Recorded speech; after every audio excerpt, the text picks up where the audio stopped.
thank you so much for doing this, and thank you so much to Summer for facilitating it. This is I've been so wanting to add. There's so much I want to dive into with you. So massively, massively grateful. Number one, thank you. Tom, I'm really shit at editing and everything else, so I'm gonna like cut this beginning bit out. But are you okay if I just introduce you and then dive in, or do you want me to Yeah, of caveat course. anything? Is that No, okay? yeah, you do whatever you like. Yeah, yeah. Amazing. Okay, right. So number one, I'm thrilled today to introduce Tom Barnett to my audience. Tom, if it's okay with you, I'm just going to gush a little bit at the first and tell you what following you and listening to what you have been saying over the last 6 years has done for my personal journey. And then I'm going to dive into some questions, if that's okay, because those who follow my journey know that I'm a single mother who 6 years ago left the UK. And the majority of my audience, I hate that I'm some form of poster woman for single mothers, because as I want to get into with you, I do actually believe that being a single mother is like a violation of natural law, which is something I want to talk to you about. But I do have a huge amount of single mothers in my audience, and I have sent many, many, many women your way who are following your content at the minute, and so much is landing for them. But I left the UK in 2020, and I didn't know at the time that I was operating under natural law. So your content came across my feed, I think the same way you came across a lot of people's feed in 2020, which was the infamous "you cannot catch a virus." Do not ever, people, if you're listening to this, do not ever go full retard. But that was the video that brought you onto my, it remains to this day one of my favorite videos of all time. And you were echoing my thoughts at that time, because I'd come to the whole germ versus terrain theory when I realized my son was vaccine injured. So I've got a 21-year-old boy. He's thriving now. He's brilliant. He's beautiful. But went through that phase of going full retard, right? Listening to what the government said, poking in with all the stuff. And I'd had my awakening to all that in 2014. So by the time 2020 rolls around, I was full like viruses are bullshit. And I already knew what I wanted to do, which was to get me and my kids out of the country. Now, there's a few layers to this, in that at the time I was still in that camp. I'd accepted all the offers that they had control over me. If you were going to refuse a poke, you were going to get rounded up and put into a camp. Like, there's already a list. There's already a list with your name on it. I was already like fully there. So I was like, I need to get me and my kids out of the country. And I got this vision in my head of me and my kids in this house, and we were off grid and we were in the hills, because I was still binding myself to all these stories that freedom meant you had to be off grid. Like, there's no levels though. You have to be off grid if you're going to be free. You have to be growing your own food. And that was what I started like trying to create. But what ultimately happened, the ultimate miracle that happened, was my line in the sand. I knew I wanted to get my kids out of the country because, like I said, freedom meant being off grid. But my line in the sand right from the start was that PCR test. That was my line in the sand. I was like, you are not violate, not because I'd gone down any rabbit hole that there was a substance, or it was just that basic violation of biological law of penetrating my kids. You're not going to do that. And that was my line in the sand, my hill to die on. But I thought, I'm going to take it as far as I can take it, getting us out of the country without acquiescing to that. Maybe I'll end up in airport jail, whatever. But what happened, Tom, and I know I've written to you about this because it still blows my mind, but we basically turned invisible at every point that there was a PCR test to be offered. And I'd later go and I find this house off grid in Portugal that had appeared to me in a vision, and I could never understood how I'd done any of it until I started listening to your teaching. So I'd followed you from the viruses aren't real video, and then you suddenly vanished. And I'm sure a lot of people say this because the algorithms like hates content like yours, and you'll see. But I also know that you took like some downtime, so whichever one it was, you suddenly weren't there, and then you popped back up, and you're with the offers only real when the recipient accepts it. And the minute I heard you say that, I got an arrow through to the heart, and I started listening to what you were saying, and I suddenly realized, and this is the point I really want you to dive into, please, my audience, particularly mothers. I suddenly realized that I'd chosen to be here. I'd accepted the original offer. And by virtue of that, it's literally, Thomas could make me cry because the realization was enormous for me. But by virtue of that, I'm safe, provided for, and protected. But to take that a deeper level, this is when I really lose it. And thank you for giving me this insight. My children chose me to come to by virtue of coming to me.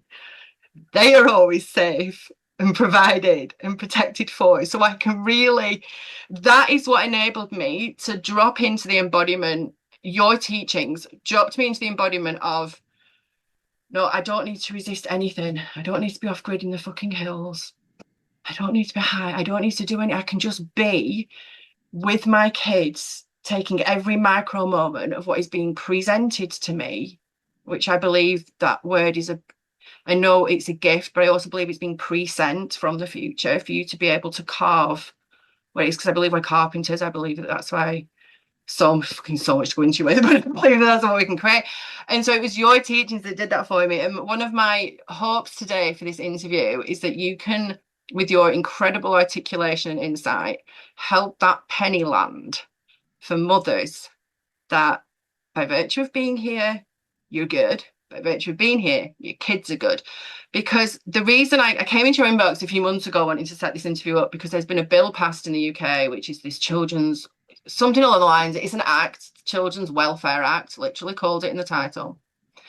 And it's the implications are that you need to register if you're homeschooling and you can be checked. And I got such an influx of women in my inbox. And I ended up losing my rag and getting sarcastic because I started saying, was the school receptionist there at the conception of your child? I was spouting out all of your stuff, what you create with originality you own. Who created the kids? You and God. What? But nothing seems to be a few people it landed for, and some people it landed for really well and applied the teachings and immediately got social services off the back, immediately got cases dismissed. Some people it fully embodied. The majority of the people, I send them over to a page, they come back, they're like, what the fuck is fluffing a muffin?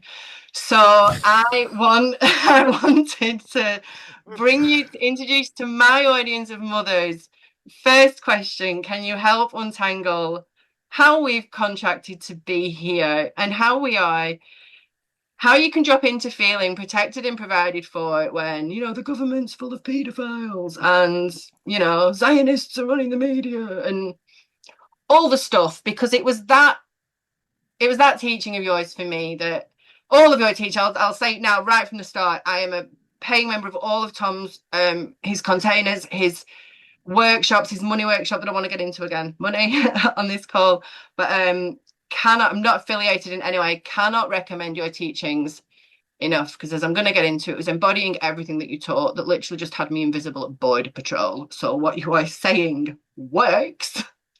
Yeah, can we get into that first one, which is we contracted?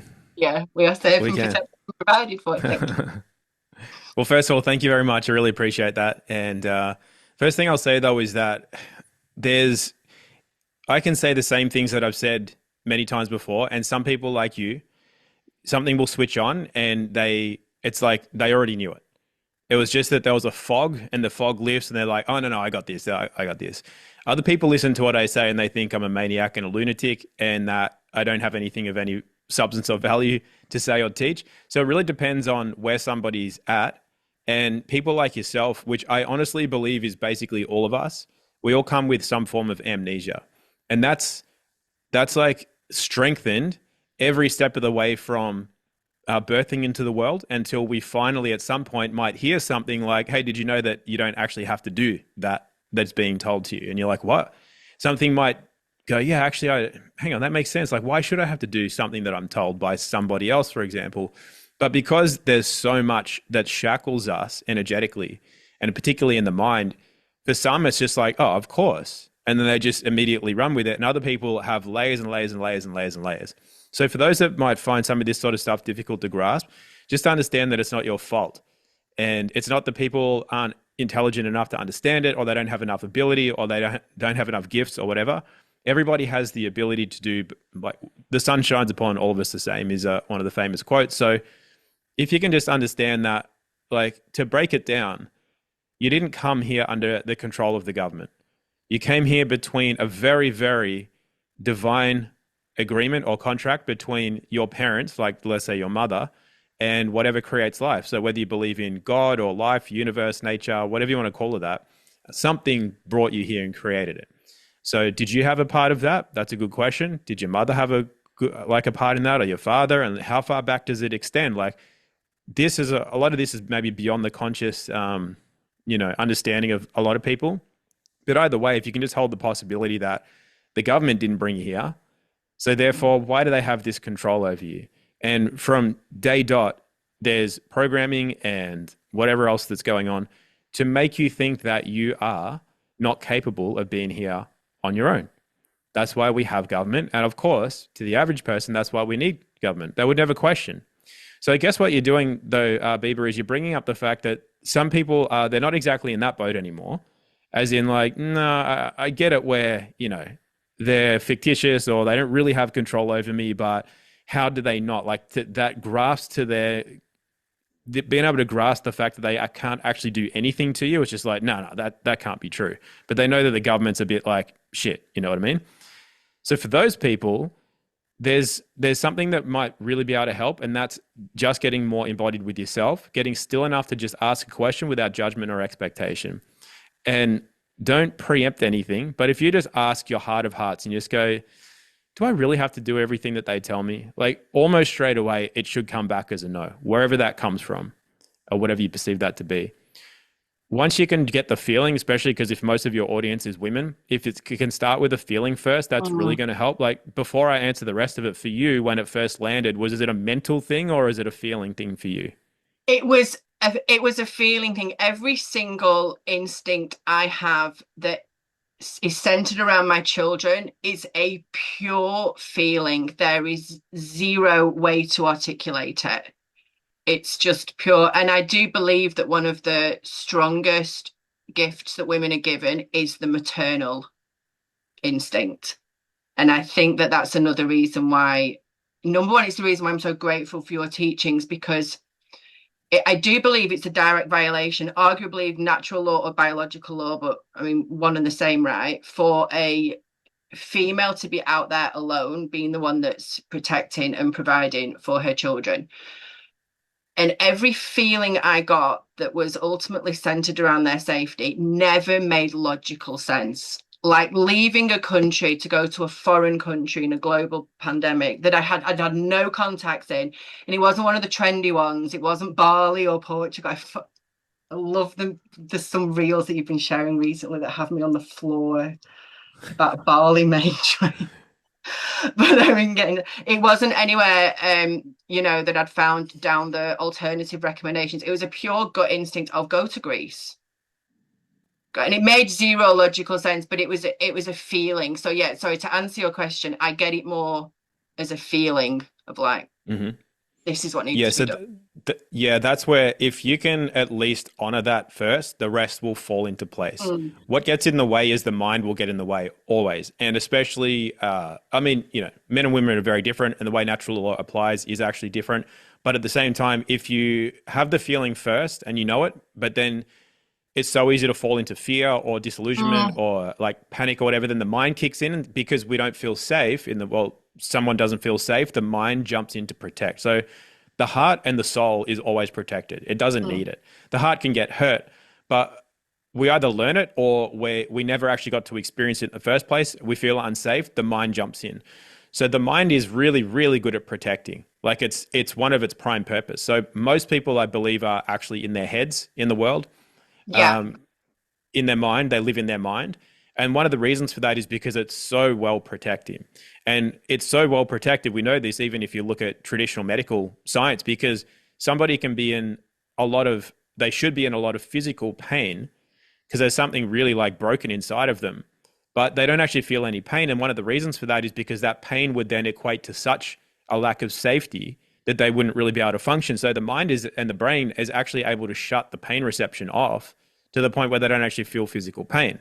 Mm. So the mind is like super strong in that way, but it's also our limitation. That's the thing. Because the heart and the soul doesn't need the protection. When we're actually living from that place, we're already, like you said, protected. Everything's Yeah. already provided for. It's already like a foregone conclusion, but that's so hard to maintain for the majority of people, especially with a lot of programming. Programming can be anything from just like, what you receive from not just the mouths of your mother and father or the family that you grew up in, or even if you didn't have a family, like the society that you grew up in. But beyond that, it's actually thought forms that continue through our lineage. Like my grandma had this kind of like she was always like this and never heard her voice. But for some reason, the daughter of the family is kind of like got this kind of posture or this attitude towards stuff.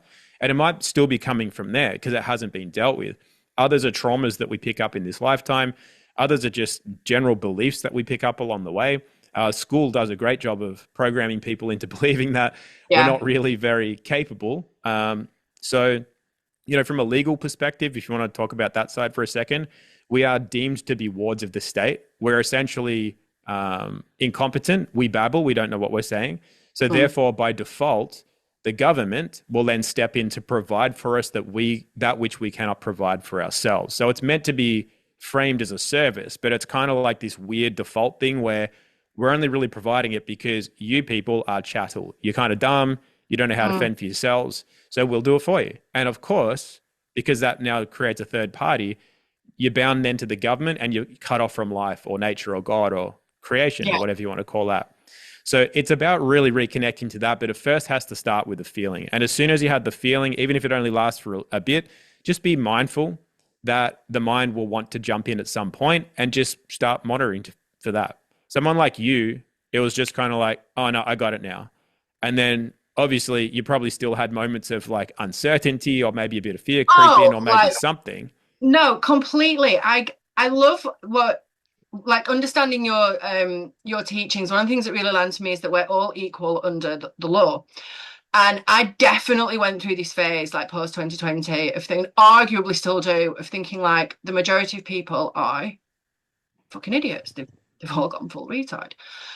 But I don't believe that anyone's more spiritual than anyone else. I don't believe anybody has a deeper connection to God or life, whatever you want to call it, than anybody else. Because the example I always give women that come to work with me, and a lot of women that come to work with me have had that.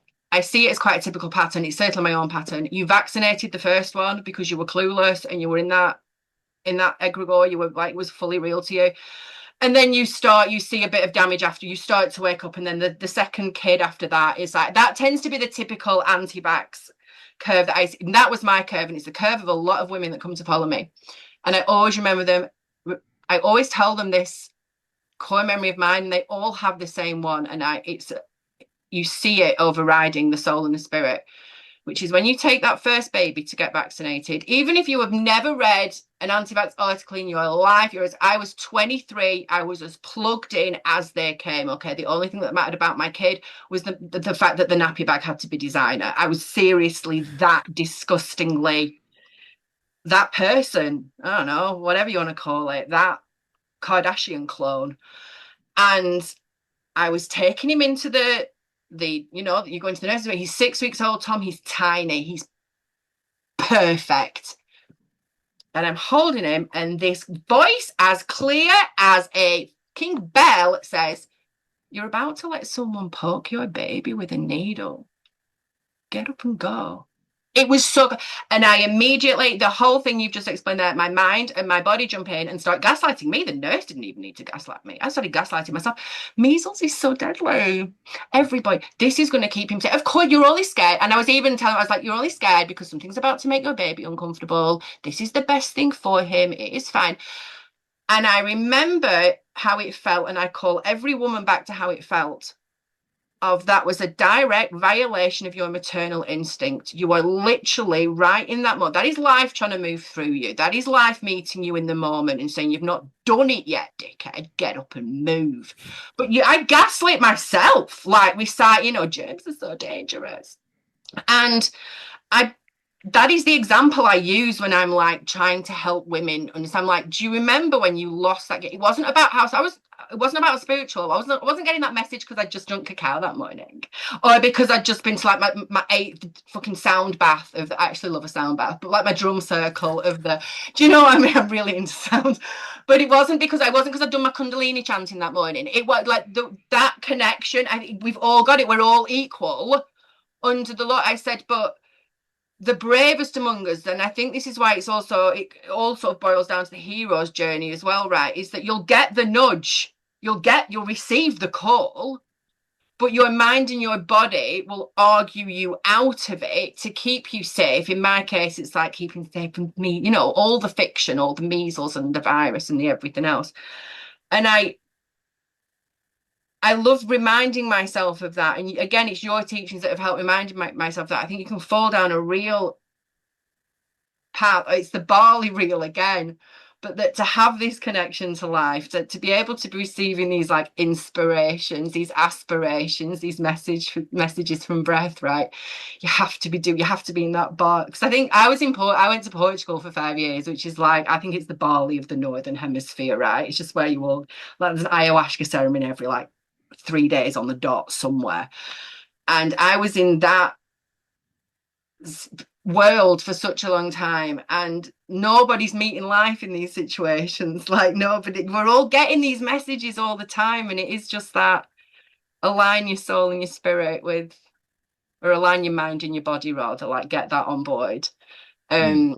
What was your journey like with that? Because I know you've touched on situations where you went into that whole, no, to be fully spiritual I need to like get rid of everything and just have my bed and the road ahead. And can I ask what your journey was like from coming to that place of binding yourself to all those constructs that freedom means I'm penniless and freedom means I'm growing my own food, and to actually I'm just going to meet life every moment, pray along the way and abide by the laws. Can I ask what your journey was from that place, from Yeah, that sure. Bali Yeah. matrix place to this? Yeah. Well, I mean, it's different for everybody. And I think just before I speak about that, it's just important that when, especially as a mother, like I can't imagine what it's like to, as a man, I don't know what that's like, but whatever degree I can imagine it, it's probably way worse for somebody. So I imagine that if you have taken your own child that is your creation and your charge in life to protect, for example, and then you take them and get jabbed, and then later you realize how dumb that was, or how wrong that was, or how you should have listened to your intuition, whatever else. It could feel quite shameful and guilty and all that sort of stuff. The first thing is that you just can't hold that. That's not actually part of the natural laws. Like, we each have these inciting incidents on a hero's journey that are meant to actually teach us. There is nothing that is actually more powerful than the human spirit. Like, vaccines cooked up by evil friggin' whoever's in labs, do they cause harm? Yeah, of course they do. Like, a lot of us, I got injured by my first vaccines, for example. But it's like, at the end of the day, what's more powerful? So the thing is that we all forget. Like, we're all born into this world without really the best training or the best, like, whatever. So we don't have the best start. So I didn't learn this from anyone, but I kind of figured it out for myself along the way that life tends to forgive innocence, but it will heavily punish ignorance. Mm. So there is a place where, were you ignorant at 23 when you got that calling and you're just like, probably shouldn't do this, but you feel so much other stuff come in? Not really. I don't consider that ignorant. I think that you ignored the call, yes, which ignore is actually the root word for ignorant. But at the same time, like, had you had people in your ear for many times just going, look, Biba, this is kind of dumb, I wouldn't do that. And you're just kind of like ignoring it along the way, and you still do it out of spite or judgment, or I'm better than that, or you anti-vaxxers are dumb, or I'll do whatever the hell I want. She's mine, I'll do, or he's mine, I'll do whatever I want. Like, that's ignorance that gets punished. Mm. But not just slightly ignoring the call, because the thing is that when we don't heed the first one, life will bless us with a second and a third. And when we don't heed it, they get progressively harder and harsher and worse. That's when we're in ignorance, and ignorance is no excuse to the law. We can be punished for our ignorance. But when we're somewhat innocent, as like whatever age somebody is when they birth their first child, and they might have gone down the vaccination route, it's like, look, at the end of the day, that's not the end of the day. That's not the end of the world. Like, once you realign and you go through the steps that natural law teaches. It's like, okay, first of all, I got to come to an acceptance of what's happened. I can apologize to myself, to my child, to the creator, to my heart, my spirit, whatever. Apologies reset defaults and faults. And then we just form new agreements. We move forward. We come more into who we are. As a mother comes more into who she is, it then unshackles the fear bind that is programmed and bound in the injections or whatever in the child. They can start letting go without like detoxing the shit out of yourself and go into all the whatever. It can heal. The spirit will just like annihilate anything else that gets in its way. That's why you get biblical quotes like "No weapon formed against me shall prosper." There's probably like 30 quotes in the Bible that literally say, "Don't worry about stupid shit like Yeah. that. It won't actually affect you that much. You just have to come into the faith, the trust, live from your purpose, live from who you are." Because while you're bound by hierarchical authority, it's like if you believe, you keep believing, oh, those fucking vaccines, those evil people, they duped me and I poisoned my child, and that's your base energy that you're carrying through the Yeah. world. Yeah, then it is toxic. But it's not toxic just because without context. It's toxic because of Mm. context. And once you grow beyond that, then it's actually okay. So I learned this as well because this happened to me. And I spent years trying to like do all the things to get better. So the extreme diets, the extreme meditations, the extreme this, the extreme that, eschew that, cut that out, pray to this, do that, blah, blah, blah, blah, blah. It's like, okay, why aren't I getting better? The moment I started to realize, hey, wait, there's probably more to it than this. That's when I started to actually regain health and regain like my faculties, Mm. regain a purpose and all that sort of stuff. So for me, it happened because I ended up getting really sick's the wrong word. I was just not functioning. I ended up with what you call chronic fatigue, or in the UK, I think it's called ME. Just And like out classic, just out of ease, weren't you? Your mind and your body was out of ease with you. yeah, I had no energy. Had no energy. I went from being like an athlete to then no Mm. energy, unable to function, extreme brain fog, extreme pain. Nothing was helping it, and et cetera, et cetera. So, but it was also a bit of a. I always knew something wasn't right with the world from being a kid. So because I didn't know how to process that, and I also had no one around me to help raise me in that way. I allowed all that just all boiled away inside of me, and that's really what made me ill. And then it took years to get better from that, like close to 20 years to actually come properly out of that sort of stuff. But along the way, of course, like I realized the government's all, a sham and it's evil and it's this and that. It's like, oh, I don't have to do anything they say. But it was out of an energy of like a real combative thing. So it was keeping me quite suppressed. But the government wasn't really Fighting doing the anything. typical Yeah. fighting the system, isn't it? Yeah, yeah. So that I was suppressing myself based on my illusions. It was my mind doing it. My Mm. mind was really, really trapping me. Even though, like, I'm right though, aren't I? Like, the government is a control mechanism that does pretty bad shit to the average person. Like, I'm right, but if I bite down on my belief that I'm right, I'm never going to free myself, even if I'm quote unquote right. It's like this paradoxical thing we have to get through. So I had to let go of being right, but then just be right, as in like do the things that are right, right action, right feeling, right everything, rather than be right about something of the mind. That made all the difference in the world. So that was my kind of journey to figuring some of this out. But I think just to go back quickly, one of the reasons you might find that you give some sarcastic remarks back to people is the same reason I made a video that said never go full retard to people who were panicking at the beginning of 2020.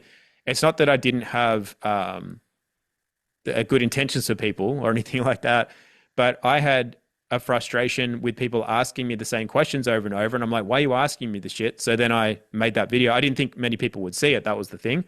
But one of the things that people, if they're met with that, for example, let's say they contacted you and you've given some response that's a little bit like, what's this, Biba? Like, what am I supposed to do with that? Or you sent them to my page and they're like, what's he talking about with fluffing the muffin or whatever?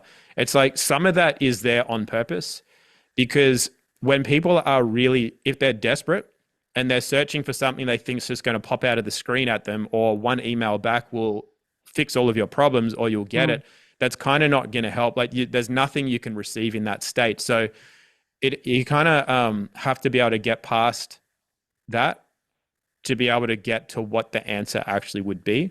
And it's not a bad thing one of the reasons you might be feeling frustrated with some of the things that come your way is that it's not, you can feel, and you might not contextualize it, but you can feel the way that it's coming to you.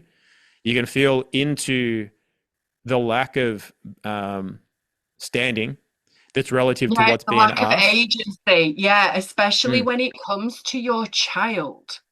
mm, Because that's the old like it is just that immediate shift that you provided me. It was literally as though a switch had just flicked. I was like, oh, hang on. Because it was also you that got me when you were breaking down the word reality, and you came that Al was God. And I it was when you then said a few sentences later something along the lines of what you create with originality you own. And it was just that I was like, I created my children with God, not the school receptionist, not the guy in Parliament that's signing. So, and it was such a light bulb moment for me. And it is, you're absolutely right. It's the way the question's coming at me because it immediately tells me that there's lack of agency, and that you legitimately think someone with a fucking high-vis jacket and a lanyard has authority, and meaning that again, literally the capability to like write your kid's story. Like I need that to drop for you, because I believe the minute that drops for you, it's, but they don't. They want a template letter that they can send to the school that or that and it yeah, I don't do that sort of stuff with work. people, No, man. I know. I'm It's like, work for it, dig for it, work out while he's calling it the muffin. Dig through so. that. And I even say to people, I say, do not go to his page or his YouTube channel and watch his latest stream. I said, go back right from the start and start there, because everything, your live streams since you've been back recently, I absolutely, they're my favorite thing to inform me. And I actually want to shout out your beautiful wife here, because when I really started having it land for me that this is all electricity and frequency and electromagnetism, and when I realized that the algorithm's focusing on me personally, my personal fears, my personal blocks, it's the protecting all of it, and I became hyper vigilant, for want of a better word, on what I allow to inform me via the screen. And yours is a big one. Your Humble Kingdom content is a big one for me. But Summer also is just for, I don't use this word lightly, and I'm sure I don't need to describe her like this to you, her husband, but she's such a muse online, in that she gives such she just makes me want to knit and be healthy and nurture like she inspires me as a mother, and she's not a mother. And so I just wanted to shout you both out for that. But I do think it's so important with what you allow to inform you. And I don't, not that it's a lack of individuation, but so for example, I know I emailed you guys months ago. It will be in your inbox. So someone replied, so I know that there was an exchange there. But I was panicking because I was illegally in this country and I wanted to get out of the country. And I'm like, do you guys know anybody that you can recommend? I need some like hot shit immigration lawyer. And when I was being nudged. I was being nudged to go back to the UK basically, and it was one of those times where there was a real revolt in my mind and body versus soul and spirit. I'm like, fuck the UK. I'm never returning to the UK. But I was being so clearly nudged in so many different ways, and I just kept coming back onto your streams at the time, which was just like you cannot be wrong if this instruction is coming straight from, like, you're being offered something, and just because you don't necessarily want to accept the offer, the bigger visions that I have of things like, just things that I see happening for me and my family, it's now quite obvious that could have only have happened via us returning, but you're always getting guided. Like, it's that meeting of life, and I was refusing to meet life in that moment. And again, I was just going back over your live streams, and they were really just, you really do, and I hope this will make sense for anybody that watches Tom's work, but you do really truly get to a place where you can walk through the valley of the shadow of death, and there's no evil, even though the world is run by perverts and pedos. And I just also wanted to quickly give testament then to what you were saying about how the healing from the vax injury and the forgiveness. that was such a potent thing you said, because I was definitely in that place when I had my awakening of like, oh my God, I've poisoned my kid. I have poisoned my kid. I have poisoned my kid. And I did Mm. all the aforementioned stuff. Okay, we did the GAPS method. We did all the heavy metal chelation. We did the parasite cleanses. We did the binders and the zeolites and all of it. By the time it got to my girls being born, and this is no word of a lie, I wouldn't let my kids eat off plastic. Like I was so fucking crunchy. Like my Manuka honey and elderberry syrup stock was in the millions. That's an exaggeration, but it's as good as. And I tried all the stuff with my son. No improvements, no improvements, no improvements. When I left the UK, I left with my daughters and I left him with his father and he was 16. For the last 6 years, it's going to make me emotional. I've done nothing but pray because it was out of my hands. He was 16. He could do it. Tom, I'm actually living with my son's bedroom right now. I've been staying with him since I got back to the UK. He's a 21-year-old with his own home. He's a dedicated martial artist who is in a long-term relationship, who's every tick and thing that he was suffering with from the vaccines has completely dissolved. And it just so true. I kid you, men in an energetic vortex. And the more I forgave myself for, I truly believe that that was my path as a mother, because I also believe that while you have breath in your lungs and a connection to the divine, but you do have the connection to the divine by the definition of you having breath in your lungs, you're always either healing or whole. And he was only ever always healing. And the whole that I got by him still being in that energetic, well, I don't know what you're going to call it, the energetic umbilical cord, but it transferred to him. And now what's really beautiful is I've always been, in his eyes, a batshit mental conspiracy theorist. But the more he got into MMA, like a lot of these MMA guys are really like God-fearing, clean living, anti-establishment guys. So now his role models is saying all the things that I've been saying, but I meant. So it's all come round. Like he's now of the knowledge. I was like trying to scream him into him. He came to it without me. He came to the healing without me shoving coffee up his arse and making him drink 8 green juices a morning. He came to it all, and it's just testament to what you were saying about like prayer is the most powerful tool in your arsenal, guys. And it was, just to tie this up, it was the forgiveness of self. And one of the things I'm really strict on in our home is there's words that are eliminated from our family vocabulary. So you're never allowed to say I'm sick. You've got to say I'm moving through a healing. And I started hearing my youngest has this habit of immediately apologizing if she thinks she's in trouble. And I heard her saying, I'm sorry, I'm sorry, I'm sorry. And the resonance of it really hit me. And I thought, I don't like that. And energetically, I could hear that I'm sorry is taking full burden of the responsibility. We're asking for forgiveness. And I could go down a real hole here, but I believe that Christ was the creator entering this created simulation. And I believe his only message that was ever taught was to forgive. And I believe that to forgive is to like take the contract back down to like renegotiate. Let's renegotiate these new terms from a new standing. But I love the word now, forgive, because it is actually it's the giving for of what is outstanding on the agreement that you've bound yourself to. So a new thing in our family with the girls now, where they're not allowed to say I'm sorry because that's taking too much of the burden. You have to say forgive me, please, because that's just asking for. It's like these Yeah, I love that. Totally different little energies things. I there. don't even know what. I don't even have a question at all this. I'm just going to use to talk through the things That's I've all just right. said there. No, it's great. I was actually just making some notes while you were speaking because I guess now that we've spoken about some of the, what do you call it, like groundwork as to how you can come to these understandings, I can give Mm, people like an idea of what to do. So I guess yes, what's please. happening is that you mentioned that people are receiving like, I don't know if it's letters or it's verbally or whatever, but there's this new kind of act. And then, are people now bound by this and they're going to Well, lose some kind of autonomy over their kids, right?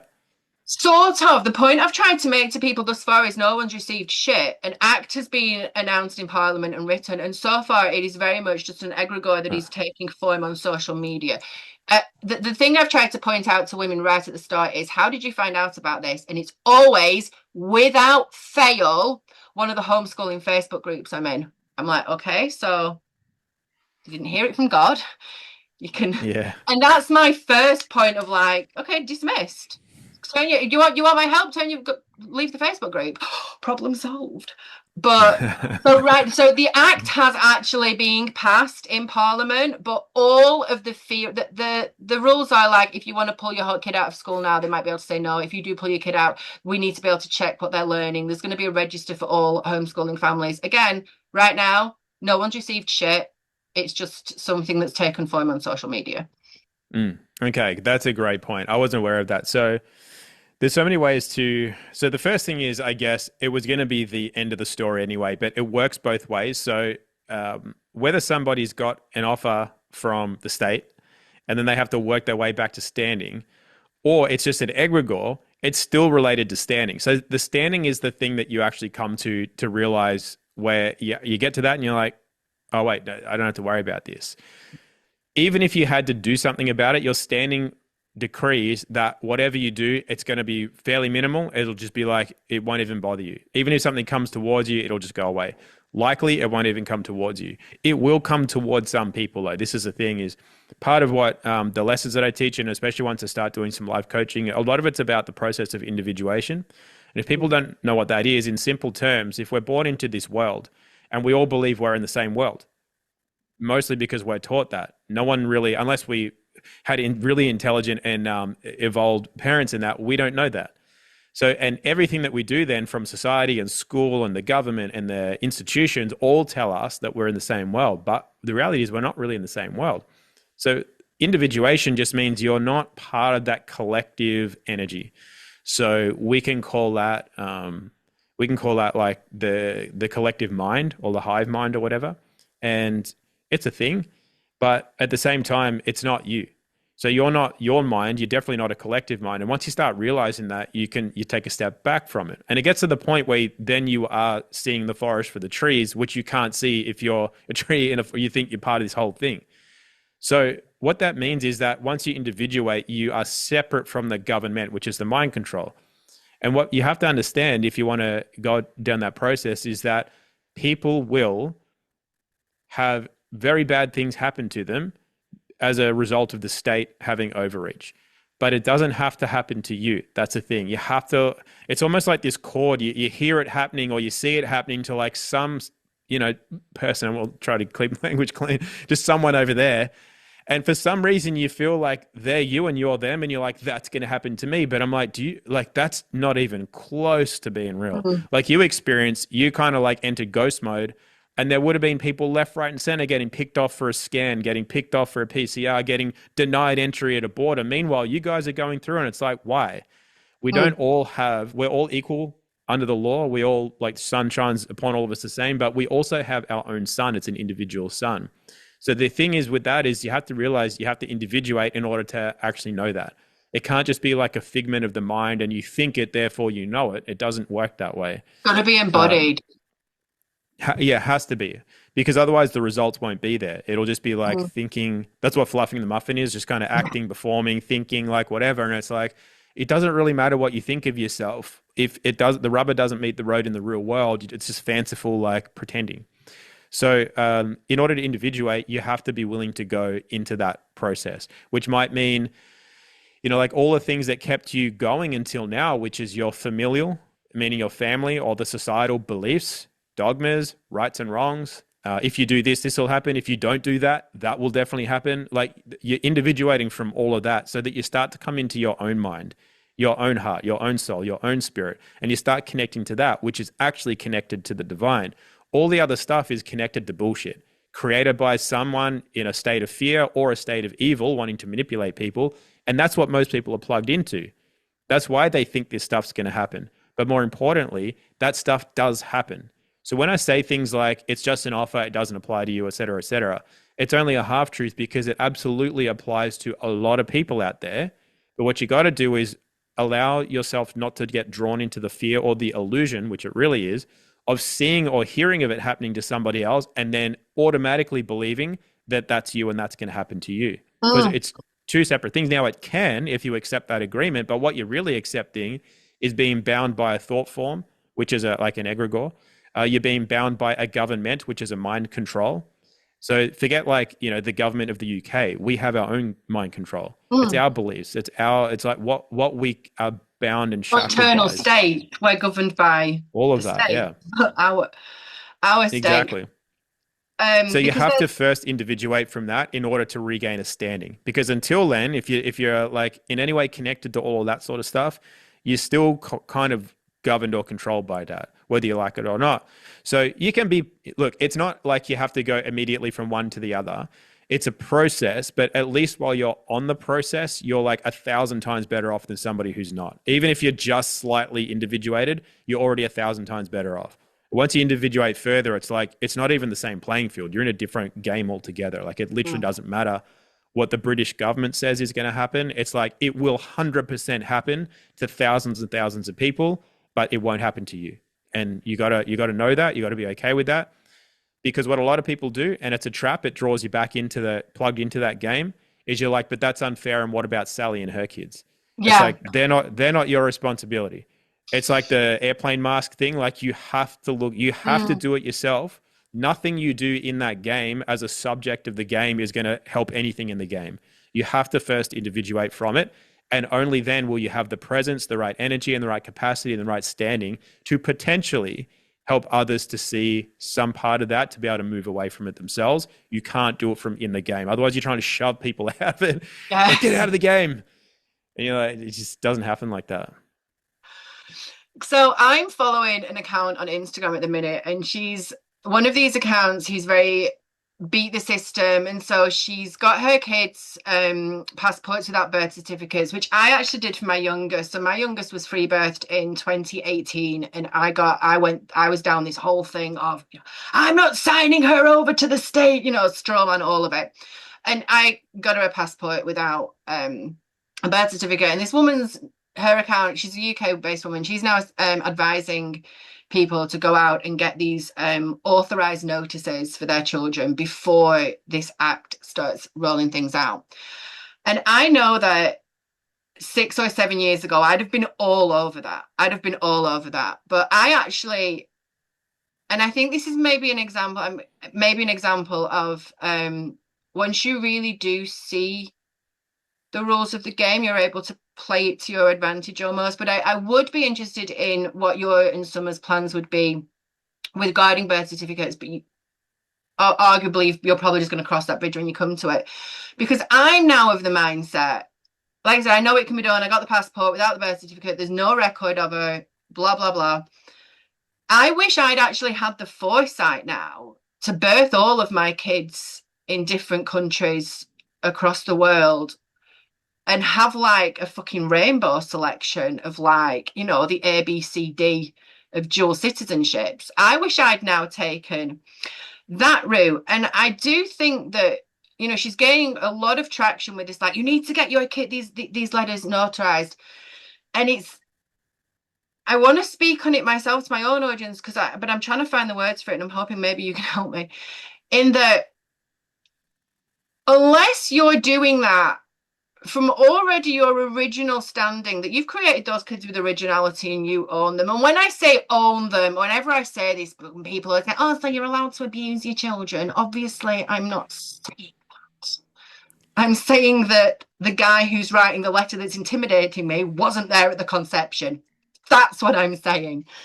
Um, unless you're in that standing as a mother, particularly, that no, you created these kids, and it's arguably the egg that created them, the sperm that created them, the divine life force that's flowing through them. We're going to have this conversation between the three of us. All right, we'll call it the holy trifecta. Unless you're coming to the notarized letter from that place, which I arguably believe is, it doesn't matter what's written on this piece of paper, nobody can do shit to my kid. Then you're coming at it to the wrong place, and this piece of paper is not going to provide you with any form of protection at all when social services are knocking on the door. And I have worked with a few women who have social services involvement, even though their children don't have birth certificates.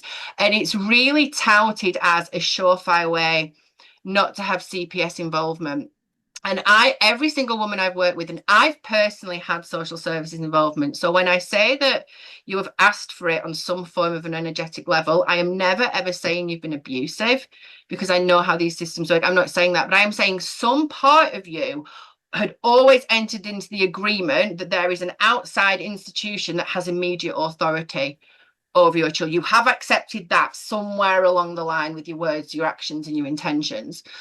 And so I just wondered what your, like I said, it does interest me on a personal level, like what yours and Summer's plan is when you become parents. Like, would you get the birth certificate, or would you not get the birth certificate, or would you do what I wanted to do and like go and have the baby in Paraguay or somewhere? Like, where's where's your sense, and what would your advice be to someone who say came into your inbox tonight and said, like, Tom, I'm a mum in the UK and I don't want this Children's Welfare Act bill to, but it's okay. I'm going to go and get a piece of paper notarized. Like, I know I know notarization does hold authority, but only if you've got the inner authority, as the humble kingdom reminds us. Like, does that make sense? Yeah, absolutely it does. Yeah. So the first thing I would say is that I'll answer all of those, but the first Thank thing you. is that a piece of paper doesn't do anything. It's like you're you're trying to assert that a piece of paper that the state gives you um, doesn't have control over you, so therefore your piece of paper means, like, it's a backwards thing, because I've seen this with people in various countries. Actually, they get their um, exit from the system paperwork notarized and stamped, and then all this other stuff. And then either, let's say they get pulled over by a police officer or something, and they either don't have their stuff on them, which means that they're powerless, so it doesn't do anything, or they have it on them, they hand it over thinking it's the be all end all, and they're just like, what's this? Step out of the car, and then they just crumble, Lose because it. Yeah. this thing that they think holds power, which doesn't, it's a piece of paper. What does a piece of paper do? I mean, it's a piece of paper. It doesn't do shit. Like, you can compel it to do something if you have something of substance on it, but at the end of the day, it's a piece of paper. It doesn't do anything. So when people have this reliance, what I talk about a lot is the things that are unseen and unsaid, and we say a lot by what we don't say. So, for example, if I'm saying to you that, Biba, I've got this notarized, like, triage is the, I was going to say triage before. It's the wrong word, because there's a certain people. And okay, forget that. Anyway, I just have these notarized pieces of paper. It has a stamp on it. It's it's all been agreed upon by private parties and witnesses and whatever. And this is my exit from your rule. Like, it just doesn't apply to me anymore. And it's like, if you believe that, what you're really saying is that without this, you have rule over me. So before I had this, you ruled me. Now I've got it stamped in triplicate and all these filings and whatever. Now you don't. And it's like, so what you're really saying is that without the paper, you're being ruled. That's what the default agreement is. So what I like to remind people is that that's not where it comes from. And while you have that and you file it with something that's an institution, you're giving the power institution by filing it with them. Like, that's what the default agreement is. Yes, on the surface, it looks like you're doing something empowering, but the default agreement is that it doesn't. Now, when we go to this, I think I've seen the video. I think there's a couple, maybe it's the same girl that's doing it. There's two possibilities, because I've been in this game for a long time. And one is that they are an agent for the state that they want to corral people into this belief system, which just means they're going to be far easier to control come the next stage of the agendas. The other part is that they might be actually like, they really believe in what they're doing, but because, like, the state and everyone controls the algorithms, the fact that that sort of stuff gets such strong reach means that they could just be like a what do you call it, like the lambs to the slaughter kind of thing. It's like, they let it happen. They might even promote it, because she's not lying, she's saying factual stuff, but it doesn't actually mean what they think that it means. So by engaging in that, people are giving away a lot of power, because at the end of the day, now to answer more of your questions, we're just going to get birth certificates. But the way we're going to do it, which we'll share with people after we've done it, but there's a way that you can do that, which means that the papers don't hold power over you. Because the thing with the system is that it's actually set up for us. It's not set up against us. The reason that it works against us is because we don't know what it is, and we work against ourselves. So of course, once you then realize, you're like, oh wait, birth certificate, state, control mechanism, ID, whatever. You're like, therefore, that's the bad thing. So let's just not have that. But that's a gross misunderstanding of what it is. And it's so surface level. And if that's all of your awareness is, you would have to say that that's factually accurate. But of course, there's a lot more to it than that. So once you realize these documents are all there, it's like we're all equal before and under the law. So therefore, we can use those to our advantage, either for whatever. There's too many things, but Mm. if you have the right, first of all, if you have the right standing on paper, let's say, with the documents, then you're pretty much okay. But at the end of the day, you have to have the right standing in who you are. Mm. So that if you were ever questioned without these on hand, you're just like, that's cool. Let's just, like it would be over in 3 seconds with just the words you say or the words you don't say. Either way, you're going to be good.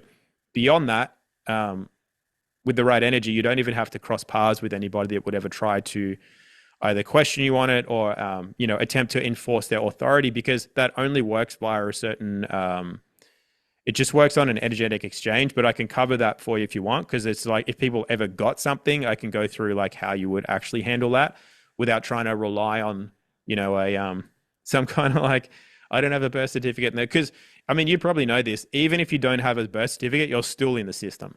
Mm. Like just because you haven't done it, you're still there. And if you get a passport, even without a birth certificate, like who do you think, who issues the passport? No, You know what I I mean? know when it It's all the dropped for state. me, It's I was like, like the hassle I went to like make such a. I was so committed to that story of like, no, as long as she doesn't have the birth certificate, and then I'm like filling out all mm, these HMIC forms to get the passport. yeah, I know. Like It's the like ironies, it's and like, ugh. at the end of the day, if the state issues the passport, which it does, like you don't go to God and just go, "Oi, God, just swing us a passport, will you?" It's like you get it from the state. So it doesn't matter how you get it, it's from the state. You're part of the state, no matter what. Like, but here's what happens is that it's only based on how you understand yourself to be, how well you know who you are, and therefore you actually we all, and this is the thing that people have to realize, and like this was the big pill for me to swallow, me with my martial arts background, me with my high IQ, me with like this, that, and the other. I'm like, fuck the government, fuck this, I'm better than that, you can't do this to me, blah blah blah. It was only when I actually had the humility to go, oh wait, I'm actually pretty low down the pecking order here because of how I've been acting. Like it doesn't matter what I think I know, and the government shit, and I'm this and therefore that. It's like it doesn't work that way. So it was only when I started to actually work on my standing, which takes a lot of humility. It's like, okay, the government might not be the bad guy. How about that? How about the government's not the bad guy? How about the vaccines and the weren't the issue? How about the doctors weren't these evil motherfuckers? How about it wasn't my mum's ignorance that is the reason I'm like this? How about that? How about that for a second? Just consider that. Tom, can you humble yourself down to the point where you might consider that? I'm not even saying it's right, but just fucking consider it. And then all of a sudden, there's some weight that goes. It's like, oh, hang on, that feels different. Why does that feel different? So when we can just realize it's like, all right, I'm here because of, let's just say it's my agreement. Even if that's wrong, at least I can do something about it now. So from my agreement now, accepting that, my standing can come up because of how I treat myself, how I treat others, what I allow to affect me and my expression versus what I choose to be my expression.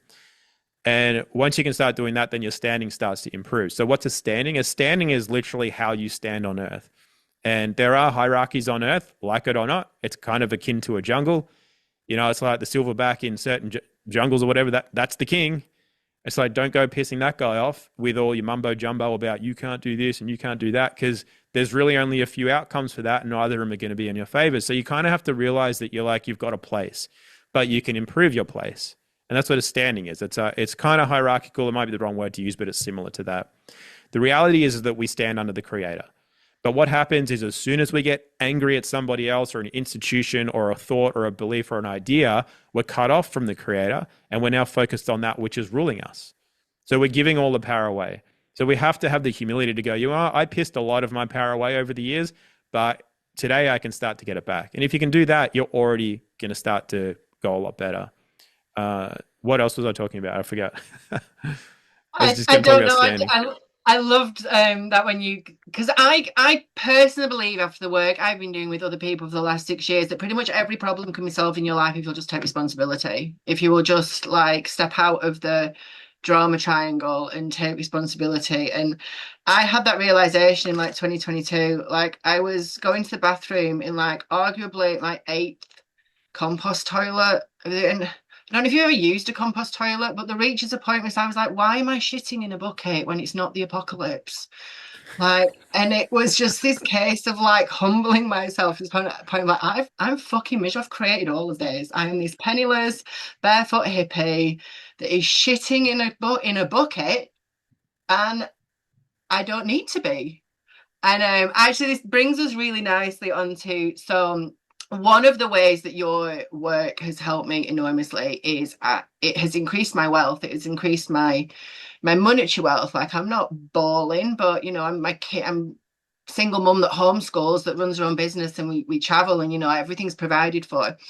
And I've signed up because I sign up for all your offerings. I don't want that to sound like I'm sycophantic, but I've come to the point now with that I recognize the value that your stuff and Summer's stuff. I really want to introduce Summer to my audience as much as I've She'll introduced. come on to the next one. Because we've got the Yes, workshop people, on this weekend, but yeah, she will I be on want the to next one. hammer a couple's interview down.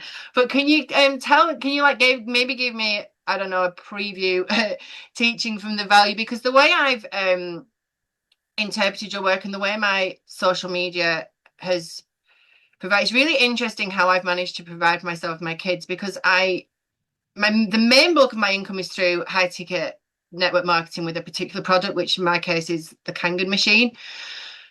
But I don't sell it as people would think I would sell on social media. Instead, what I have found that happens is whenever I go online and talk about something that I'm being really feel called to talk about, that I know is adding value to the universe, and I mean that literally as in the unified verse. Like I've just made a post that has pissed a lot of people off, where I'm talking about how you can contract into terminal cancer, and it always triggers a lot of people because like, I know that disease was terminal. I'm like, not before you accepted it being terminal, it wasn't.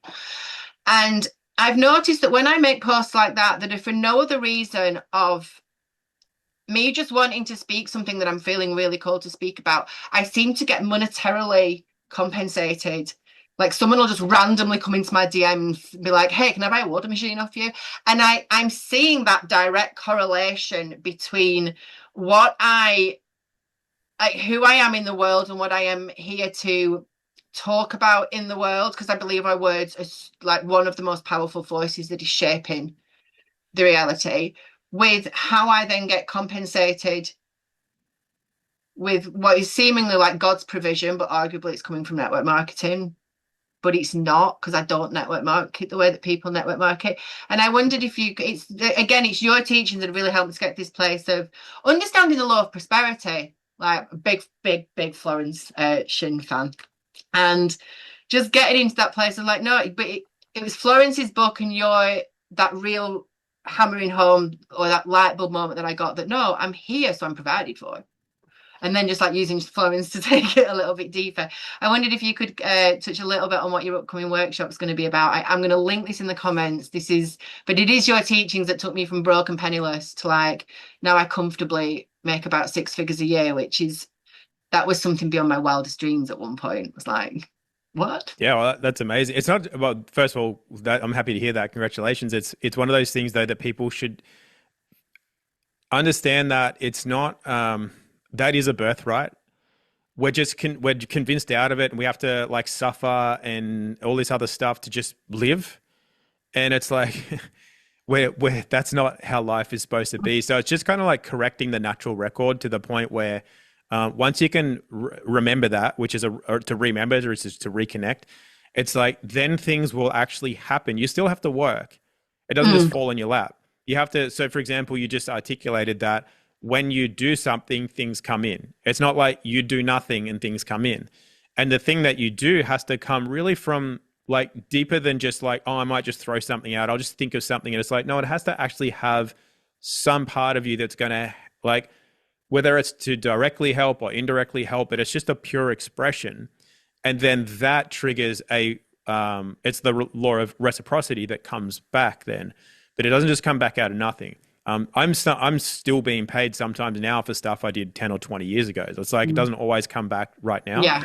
But when you have that trust and you are focused on just being and then just putting into the world what it is that you actually really believe, then it will come back for sure. So from a monetary perspective, what I'm going to do in the workshop, for example, is speak about what money is under natural law and then how it works under natural law. So it's not necessarily how to make money, but if you understand the principles of money under natural law, you'll figure out how to like make it in your own context, for example, because like to give some like foreshadowing for that, there's more currencies in the world than you would believe. There's like we just think money is this thing, and I'll cover a little bit about how it's a fictional thing. Like a banknote is a piece of paper, really. It doesn't actually have any value. It just works upon agreed values, but that's because it's joined to currencies. So we have many currencies. Like there's like value comes in the form of like attention. That's a currency. Loosh is a form of energy, which is an energetic currency. There's thousands of them. And once you start to realize that, you realize it's almost impossible not to be nourished by currencies. Because imagine those were waterways, and there's that many waterways going here, there, and everywhere. You would have to damn yourself from being like fed by these water systems if there's that many currencies around. And that's what a lot of people do. They're like the damn government, my damn health, my damn circumstances, and we damn these currencies from actually reaching us.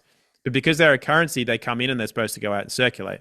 Once we have circulation going, you're never going to have to worry about money again. That doesn't mean you're going to be a multi-millionaire with 3 Bugattis in the garage, but you also don't need that. Now, it might mean that if that's part of your life purpose and that serves your purpose of serving life, God, humanity, and other people. But if it doesn't, you also won't care because, like, why would you care about something that's not your life path if you're actually on your life path? Like or no matter what, you become wealthy once you start to actually tap into some of the natural laws when it comes to money. It was a big thing for me because I had to overcome a lot of poverty consciousness in my life. And one of the things that I'll share with people now more so than that workshop is that, like I said earlier, the mind really protects us, but it's also our own worst enemy. And it's almost like the more intelligence is a really you have to really define what you mean by intelligence, but I'm just going to use a broad word of intelligent. The more intelligent you are, the harder it can be to make money. Because you in your mind, and you might be correct in the judgments, can see that's immoral. That doesn't work out for other people. That's boning a whole country over there. That's filling the waters with plastic. That's this, that's that. And you end up with this paralysis of things where you're like, I can't possibly make money because it's so fucking like dirty. It's immoral. And then you just see people who are complete spanners making 500K a month, flogging something that doesn't mean anything, doesn't work, doesn't do what they say, but people keep lining up to buy it off them. And then you start going, hang on, how is that happening? That was kind of like my journey through. I ended up in poverty because I was like, that can't be right. Like how is that a thing? And then being able to see past what other people, everyone's like, of course I'd just buy a new iPhone. Why wouldn't I? And I'm like, oh man, to have that level of ignorance where you just like, that must be blissful, but it's not really. But I had to come full circle because you have to get to the point where you realize that you're not the creator of it all. You actually don't know you actually don't know as much as you think you know when you're intelligent. Mm. And then you have to just start getting back to what you can do. For me, it was like really coming into line with the natural laws. And then once I did that, I gave a business away to people who really didn't deserve it because I built it and whatever else. And then started again with nothing when I started the Humble Kingdom. And since then, like yourself, like without trying to make money or like thinking, oh shit, how are we going to make the next? We traveled Europe and America and we were always okay. So we didn't fly first class. We don't have a Ferrari in the garage. We don't own a home. But whatever the next step of the journey was for us, because we aligned ourselves with our purpose, currencies come in to make sure that at least the next thing can happen. Do we need to eat? That's cool. Do we need a bed to sleep in? Then that's cool. Do we need a flight or a car or whatever? That's cool. And once you can get on that and then not get then waylaid by, oh no, but what if? Oh, but I should have this amount. Oh no, I need to make more money now. That's when you start to kind of push things away. So I actually like Florence Scoulshin's work as well. it's one of those things where I think that I think it's all elements of natural law. I think it's really good. So especially when it comes to just undoing some poverty mindset, I think it's really, really Mm, good for that. And it's you don't have to be like super like don't have to have a great understanding of things to understand Florence's work. And that's usually the mark of really high level work is that it's simple. It's super simple. mm. It's never easy to implement, but it's super simple to grasp. And that was my exact journey with leaving the UK with the girls. Like I left with £500 and my only income at the time when I was in the UK was government assistance. So leaving the country immediately like put a stop to all of my income. And when I say every single moment was provided for, right down to the day, to like one day we woke up and we had to be out of the Airbnb in a few hours, and I had zero money in the bank, I had zero no income coming in, and I was down to my last €30.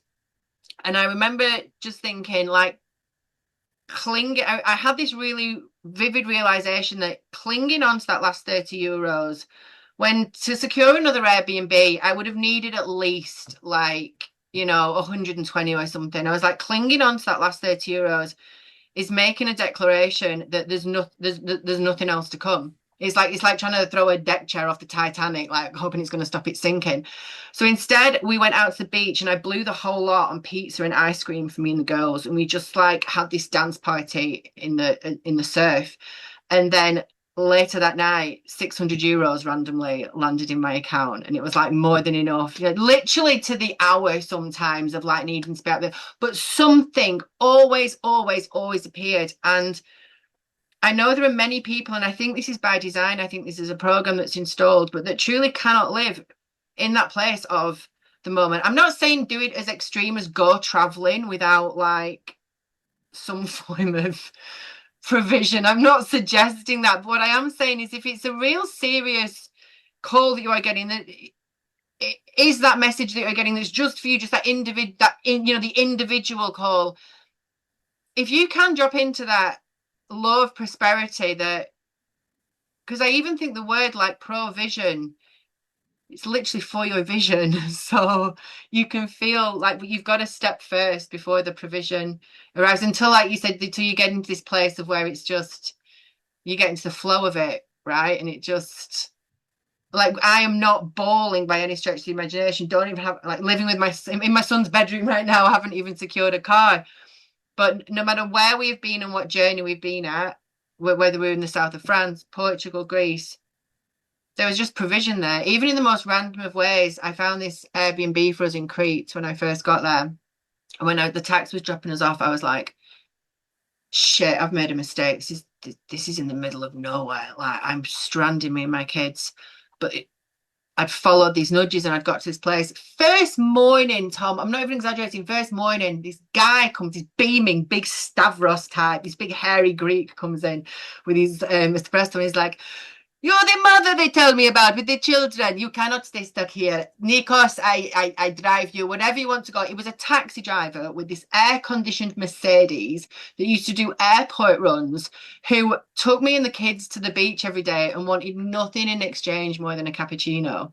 Like at one point, I legitimately had a private driver with an air-conditioned Merc. Like that to me is that I hadn't, monetarily, I couldn't afford that. I had like €8 in the bank that day.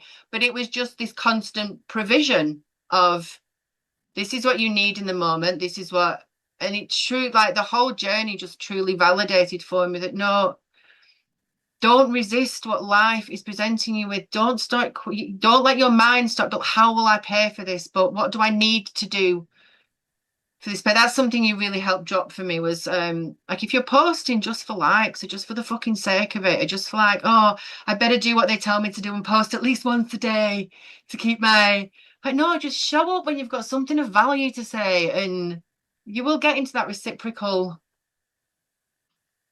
place like God's providing. Yeah, 100%. Yeah, I love when I hear people share these sorts of stories because the more you actually become aware of it, you realize that that's not an anomaly, and you just start No. hearing more and more and more. It's like Mm. so common with anybody that's ever stepped out. And I'm like you, by the way. I'm not like, when I talk about my journey, I then tell people, I'm like, don't just quit your job today because you're like, oh, of course, I'm like in a slave rut, and then I'm raising 5 kids, but I'll just quit my job today. Like, it Mm. can't come from, like, a penny might drop, but you can't just be like, well, then that's the thing because God provides if I do that. But that's not like, that might be, like you said, it might be if that's your call. And then you hear something that just like affirms that call, but it's not like advice to move country, quit your job, break up with somebody, like start Yeah. a business. Like, that's, you have to be tuned into your own, you have to have gone through enough trial to feel enough fear or uncertainty to then choose the opposite. And that's generally when you'll have a calling of some kind. And then it's just up to you whether or not you heed that call. If everybody you'll ever hear tell a similar story, which will be thousands, if you actually start tuning into that, you realize that actually, no, this is a law. Like, this is something that's not like I have to make it up. Because this is like, I'll share just quickly. When I was a kid, like when I said intelligent, I was born with a high intellect, but that never actually made me intelligent. It just gave me the ability to like learn information really easily. That's not intelligence. It's kind of like the opposite in a lot of ways. But I was learning about biology and physiology when I was like 5 years old, and I learned about the heart, and I learned about, like, the electrical system that runs it all. So in my head, I'm starting to go like, oh, well, what if that malfunctions? So then, as a 4 or 5 year old, I would stay up for the entire night and not fall asleep in case my heart stopped beating, because I'm like, I better make sure it still beats. So it's like, to have a complex at that age of something as complex as like the cardiovascular system, that's kind of like, that's really unintelligent, right? But at the same time, what it really is, it's zero trust. So instead of life beating my heart because that's just what it does, I'm like, no, I have to do that. And a lot of people do that with money.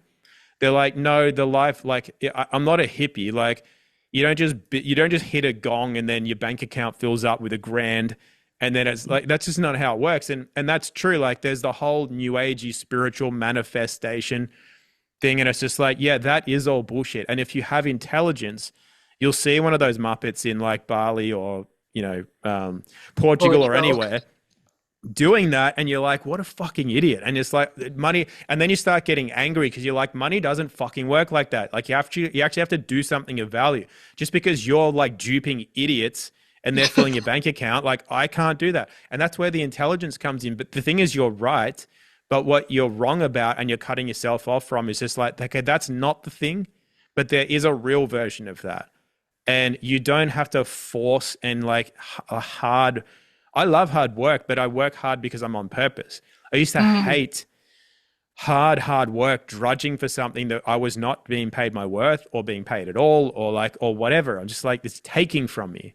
And I get angry about that.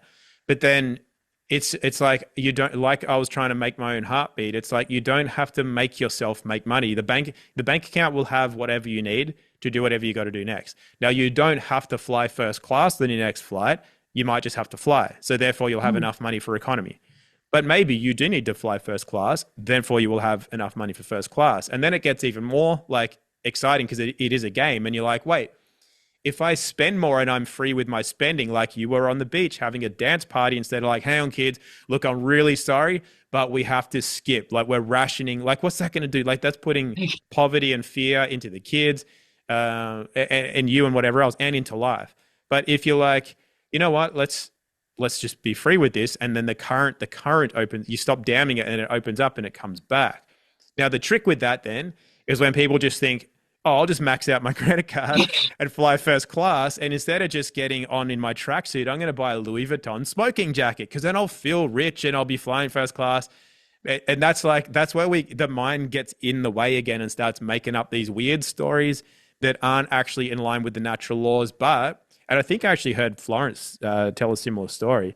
There is virtue in, if you've got a choice between buying, you don't have much money, and you could buy like a jacket from the thrift store, or you could buy a jacket at like quote unquote normal prices, like whatever, or there's a really special one and it's like 3 times the price.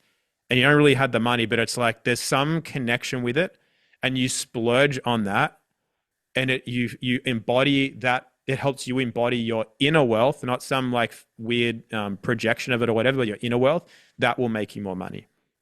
So it's like, you got to be intelligent, but not too smart, if you know what I mean, about this sort of stuff. No, I love that. So we landed back in the UK and we're staying with my son and we went to the thrift shop the other day because we've only got some like we're back in the UK, fucking we're real shock to the system. We had to go and get loads of winter clothes and while we were there, my daughter saw this massive, and I mean massive, it's enormous stuffed panther. And she asked me to buy it. And the first thing I said was, we don't have room for that right now. We can only buy it when you've got a big bedroom. But one of the things I'm really trying to find right now for me and my girls is a nice house with a big bedroom. So I immediately went, no, the bedroom, we're getting that bedroom next week. Let's buy the panther. So I bought the panther to go in the big bedroom before the bedrooms come. And it kind of touches on that in that just, I'm moving in that state right now of no, I've come back to England. I've been called back to England, so the perfect house is obviously here. That's it's not even entered my head that the perfect house isn't here with the big bedroom. But I loved what you were saying then about it's that fine line of because I was exposed to so much of that in Portugal. Just keep repeating, I am wealthy 14 times a day, and money will just magically like drop into your bank account. I'm like, there's no set way to do anything. I've been speaking a lot recently about what's just happened with me in my journey and how I was literally waved through border control with zero issues. And I explained that how I did it in Madrid in 2020 with the PCR test. I was invisible. I said, I want to be really clear. I tell people that I'm not now saying that I've mastered some form of fucking invisibility cloak and been able to master border control. Like I can't just fly to Saudi Arabia now and be like, you know what? They're not even going to see me. I'm just gonna sail through. And like it was just confirmation that I was taking the steps that life was like presenting me with. Or you can argue of the conscious divine intelligence orchestrating the steps for my best path. Because there's also a situation in which I didn't summon the balls to go that day and I did ignore the calls and I went 2 weeks later and it was a different person on border control and they seized me and arrested me and separated from that. That reality also exists somewhere. It's like I've in no way mastered the invisibility cloak or anything like that. It's just I haven't I mean I don't think I've mastered anything, but I do say to women, I think what I've got that the women that work with me are trying to get is I think the only thing that you really need to be able to summon to be able to step out on this journey of meeting life every moment. And it's bravery and trust. It's having the bravery to take complete responsibility for your life, for your it's my actions that have brought me here, is it? It's not actually Bill Gates and Mark Zuckerberg are the reason I'm shitting in a compost bucket at 42. It's my actions. Okay. And then it's having the bravery to recognize that and then the bravery to take the step that's being asked of you. And then it's just having like complete trust.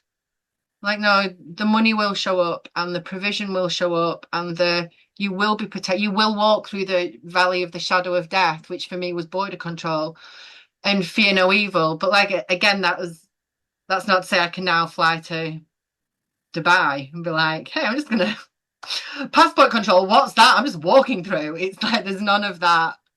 Yeah, I'm glad you said that because I usually, after I've spoken about for example, interviews when earlier on when I was doing a lot of interviews and things, I would tell stories, but I wouldn't give context to them.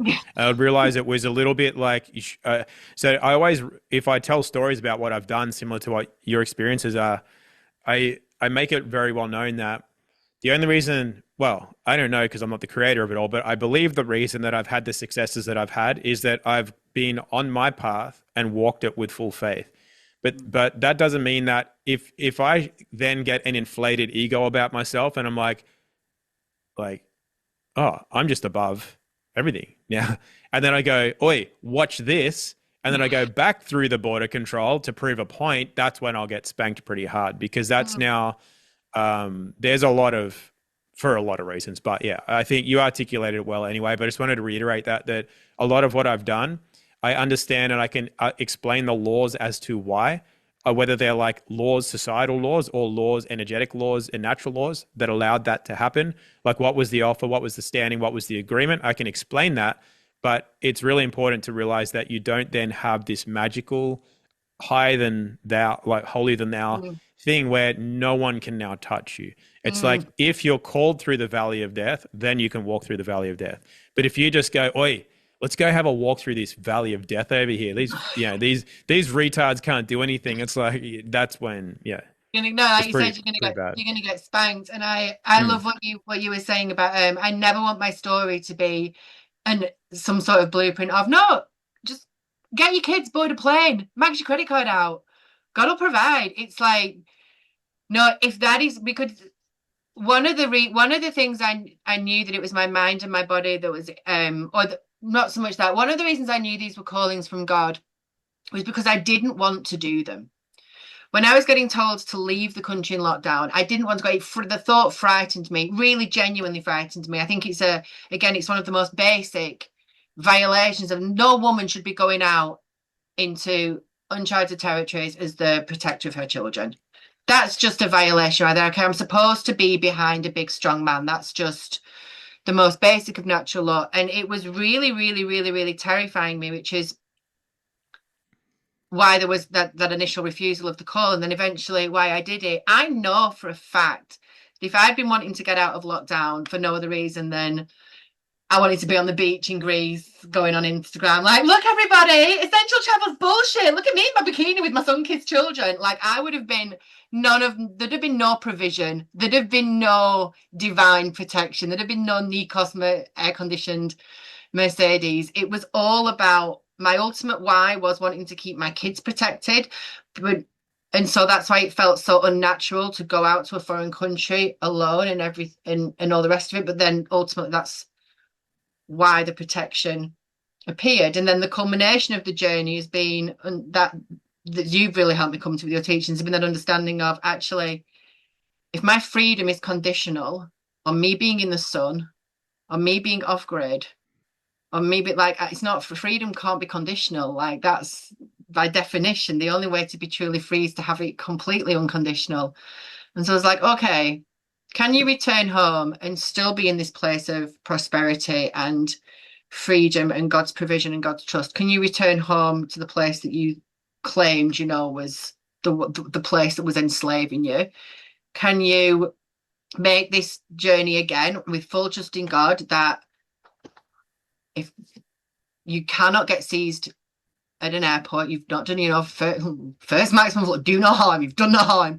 And all of that was just going through me. But you've really helped me it register for me because I had so many conditions on my freedom. I had to be in the sun. I had to be abroad in the sun or else I wasn't truly free.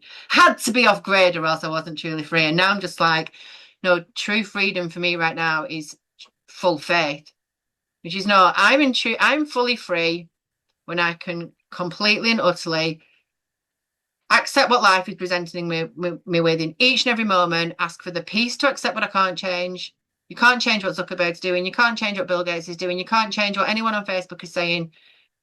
The courage to change the things you can. There's a lot you can change. You can change your mindset. You can change your beliefs. You can change, and the wisdom to know the difference. But it was that just being in every moment, doing the things that felt so fucking terrifying was felt such a violation of natural law. But what I ultimately know now is that I was following that strong masculine presence. This gets me in a lot of shit as well, but I do have this resonance that the creator is a masculine force and it's the earth itself that's the feminine force. Like people get really pissed off and I call God a he. I'm like, here.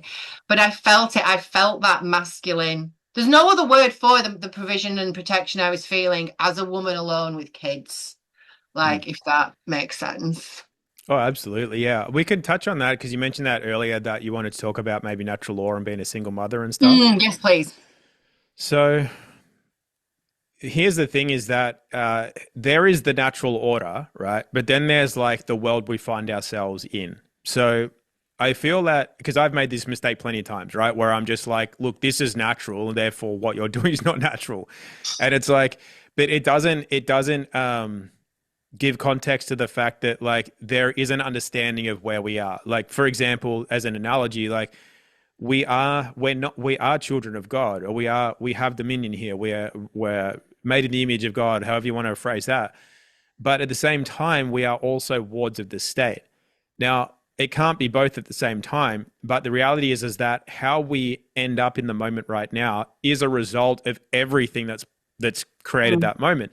So it kind of both are true, but it's going to be more towards one than the other. One's going to be what you know mentally, and one's what you're actually embodying and living right now. So part of you, yes, you're made in the image of God. Nothing, no weapon formed against you shall prosper. You have dominion here, blah blah blah blah blah. But at the same time, you've been acting in the capacity of a ward of the state, a slave, chattel, somebody who's ignorant, somebody who's belligerent, somebody who is like incapable of looking after themselves. You've been acting in that capacity. Now, while you continue to act in that capacity and point the finger at the government and then just say like, I love God and therefore that's the end of it, it's like you're still acting in the same capacity. Nothing's going to change.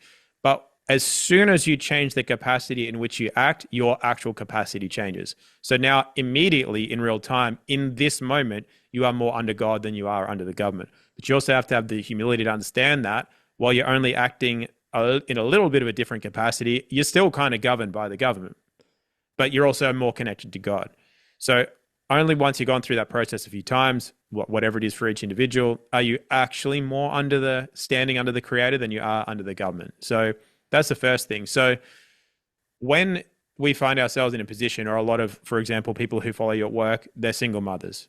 There's nothing inherently wrong with that. Like you said before, you said, I know that really I'm supposed to be behind a big, strong man.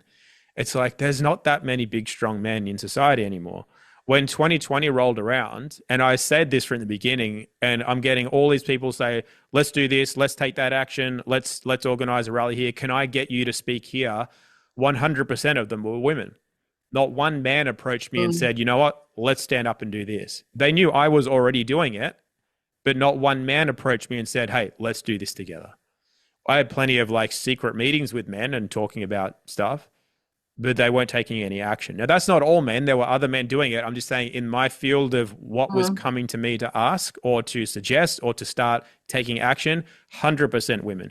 To this day, if I look on my Instagram, whatever you call it, I think it's 57% women, 30 whatever percent men. It's the majority of women. Now, what the mistake that women make is just then saying men are weak and they're too cowardly and they're blah blah blah blah blah. But the reality is that we have different realities. So while a woman can stand in front of whoever and just mouth off and whatever, it's like if a man even utters one word, he runs the risk of being killed on the spot or his family. So men have a different level of responsibility when it comes to protection. We can't mouth off the way women do. We can't point fingers the way women do. We can't lose our cool the women do, because there are heavy, heavy consequences for that. So while men didn't stand up, there's also reasons for that that might be a little bit more measured than women have the willingness to actually like see from a different lens. That doesn't excuse a lack of action, but there's a reason for it. So we can at least come to a little bit more of a balance there. Now, as far as it being out of line with natural law, look, all of us, when we can stop pointing fingers and laying blame, that's a good place to start. I think a lot of women blame men for not being good enough providers, don't have enough commitment, but women have their own programs and whatever. I saw a video recently of a younger woman, saying how in the natural order of things, it's actually the woman's last name that should be carried on because it's only her that carries the lineage. And there's actually a lot of truth in that. But the problem is that I haven't come across, I'm actually going to do a whole thing. So I'll just give the premise of it. Not one woman that I've ever met that's a coach, mentor, facilitator, blah, blah, blah, is capable of being in the role of what these women are saying that women naturally should occupy. I agree with the roles that people say should happen, but I'm not seeing people acting in the capacity of that role. It's just speaking about it and saying everything's shit, men are shit, the system's shit, women should be here. And I'm like, I don't want women driving a car that I'm in. Like, I'm going to drive that car. You can have the car, but I'm going to drive it. Unless I come across a woman who acts in the capacity of somebody who's safe behind the wheel. Now, that's kind of a joke, but at the same time, I'm like, as a man, do I believe that me or other men that I know are capable of standing in the role of a prime chief or protector of a village? No, I don't. And that's just being honest. So when we can accept where we're at, only then can we start to make inroads into acting in the capacity of what's more natural, more right, more equitable. And then we finally get to a place where it's like, what government? Or, what Mm. rape issues? Or what immigration issues? Or what, financial economic issues? But it starts with us. So yes, it's natural in the natural hierarchy in a perfect world. There's man and there's woman, and woman creates a child. Men don't procreate with men, women don't procreate with women, and we're meant to be in union. Union is like a sanctity under the Creator. It creates more. It creates life. Yes, you can have sex and make a baby, but that's not union. Like, there's so many ways we can do things. It's not what you do. It's not the action. It's not that I have a child, therefore I'm a mother or a father. And it's like, no, you have to act in the capacity of a mother or a father. So therefore, for example, with what you've been sharing, you're acting in the capacity of a mother. Just the fact that you're not in union with a man, that doesn't make you any less of a mother than somebody who has a man in her life but is not acting in the capacity of a mother. So there's so many different subtleties to this, but in the world that we're in, we have to accept and start from where we're at. And there's a lot of broken relationships. There's a lot of single parents on both sides, single fathers, single mothers, and all the rest of it. It's not necessarily a bad thing because, for example, if we just take the timeline that we're in, and let's just call it the 1900s and the 2000s, we, on whatever level, have chosen this to be in. So rather than complain about the state of affairs in relationships, in economics, in the environment, in the governmental structures, it's like we clearly came here to do something, to be something, to learn something, and to grow, whatever it is. So rather than judge it as right and wrong and bad and good, it's like, what can I do just to act in a higher capacity tomorrow? And it's a funny one because it's too much of a long conversation to actually be able to cover it all. But while it's more natural to be in union, it's like we've got to be realistic about the world that we're in. There's a lot about the world that we're in that's not natural. It doesn't. Mm. It's not in the natural order of things in any shape of the like. Relationships is one small fragment of it. The rest is all out of balance as well. So as we as individuals can find more individual balance, we'll tend to find that we'll come into union with the right people. And men love to say there's no good women out there. Women love to say there's no good men out there, especially after 2020. And now the selection is a lot fewer and blah, blah, blah, blah, blah. These are all laws. They're all narratives. And while those are being authored, whatever that is, the author of that is the authority, whether you like it or not. So you have to Mm. transcend a lot of these stories that we take on and then act in that capacity because it's not us and that's not reality either. Um, there's, yeah, I mean, there's so many more aspects to that, but I guess to have acceptance is one thing, but then it's like, where do you go from there?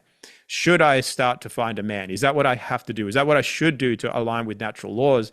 To that, I would say, first of all, I don't have an answer for that. Second of all, I'd say there's not really an answer for that because it Mm. really actually depends because there are people on earth who, for whatever reason, may go the rest of their life without being in union with the opposite sex. That doesn't make them less of an individual. That doesn't make them less in the eyes of God. That doesn't make them less of a mother or father or less on purpose. It might be the opposite because imagine that you're getting a subtle feeling and it's way different from programs. And the mind is starting to go, no, but I should be with a man, or a man's saying, no, but I should be with a woman. And that might occur naturally if you stick to your path of the purpose that you truly feel is what you're meant to be doing now. The man or the woman will then come into line of that path because, like money, it will come in to support that path.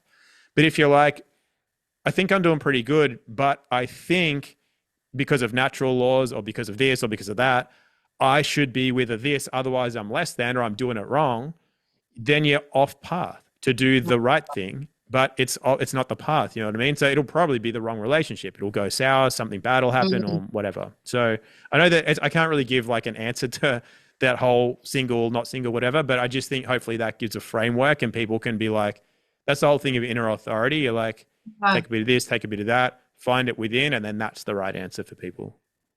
I know. I really appreciate that. Very much. I loved what you were saying about the natural order of things because I am going to wrap this up shortly, Tom. I know your time's super, super valuable. I just want your opinion on one last thing that just came through to me then while you were chatting. So one of the things that really resonates with me when I read about it, or just on a cellular soul level, is IVF and surrogacy.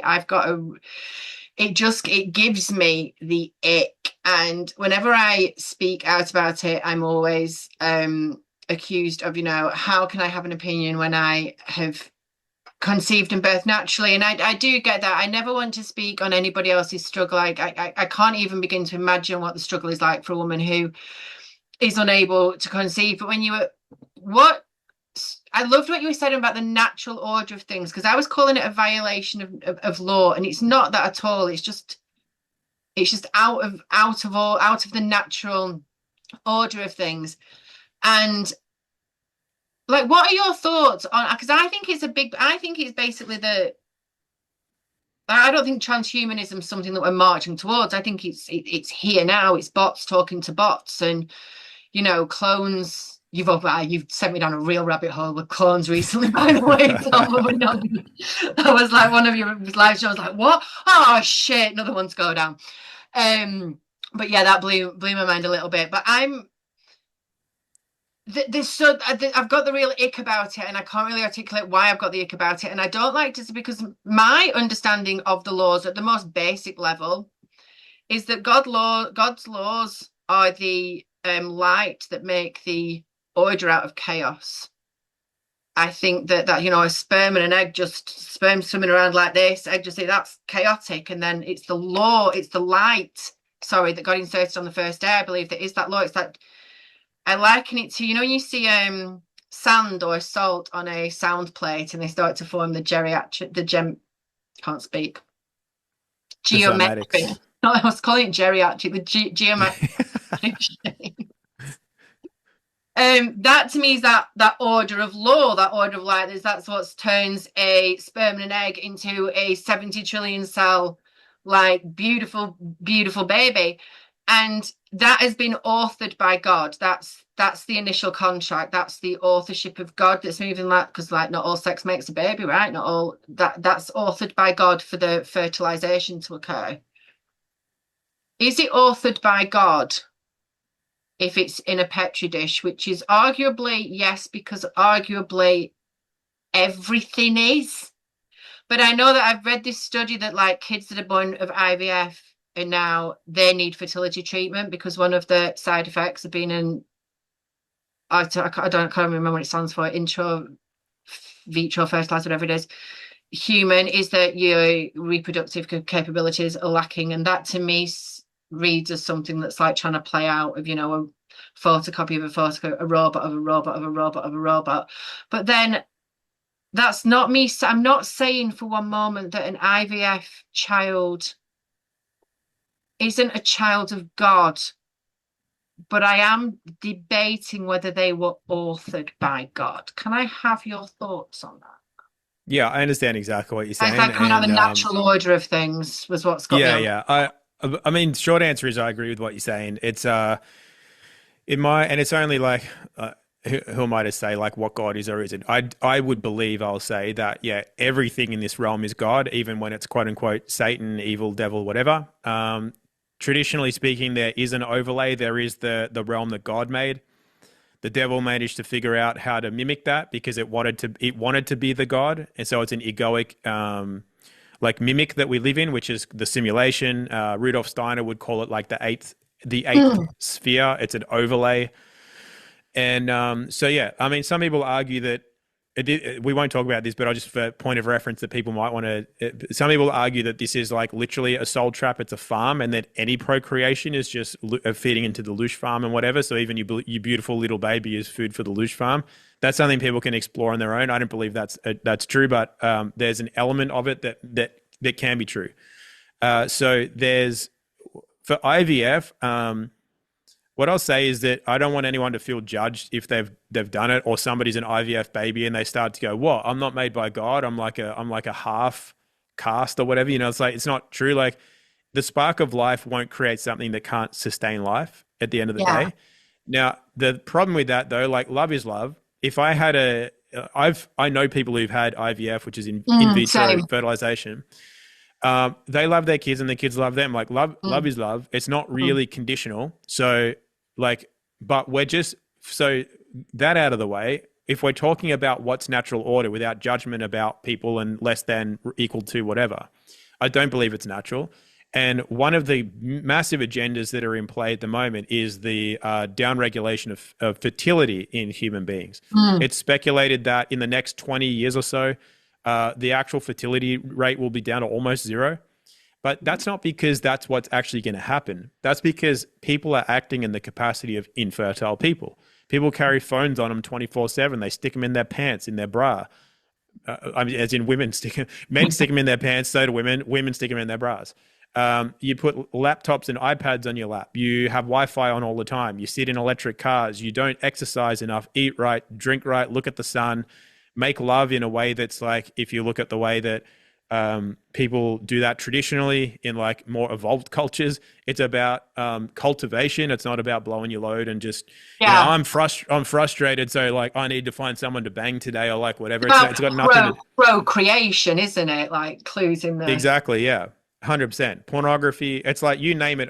Xenoestrogens in all the plastics and whatever everywhere. Like there's so many things on energetic levels, from electromagnetism down to chemicals, down to whatever, down to thought forms that downregulate an individual's ability to fall pregnant naturally. So the question is, if we're falling out of line with what's natural, what naturally provides procreation, should we keep going into what's less natural, which is fertilizing an egg from somebody else's sperm inside of a surrogate's body? It's like, that doesn't seem real natural to me. So, no judgment on people who are born that way or have children that way. But from an objective point of view, no, it's not natural, and no, it doesn't really follow natural laws.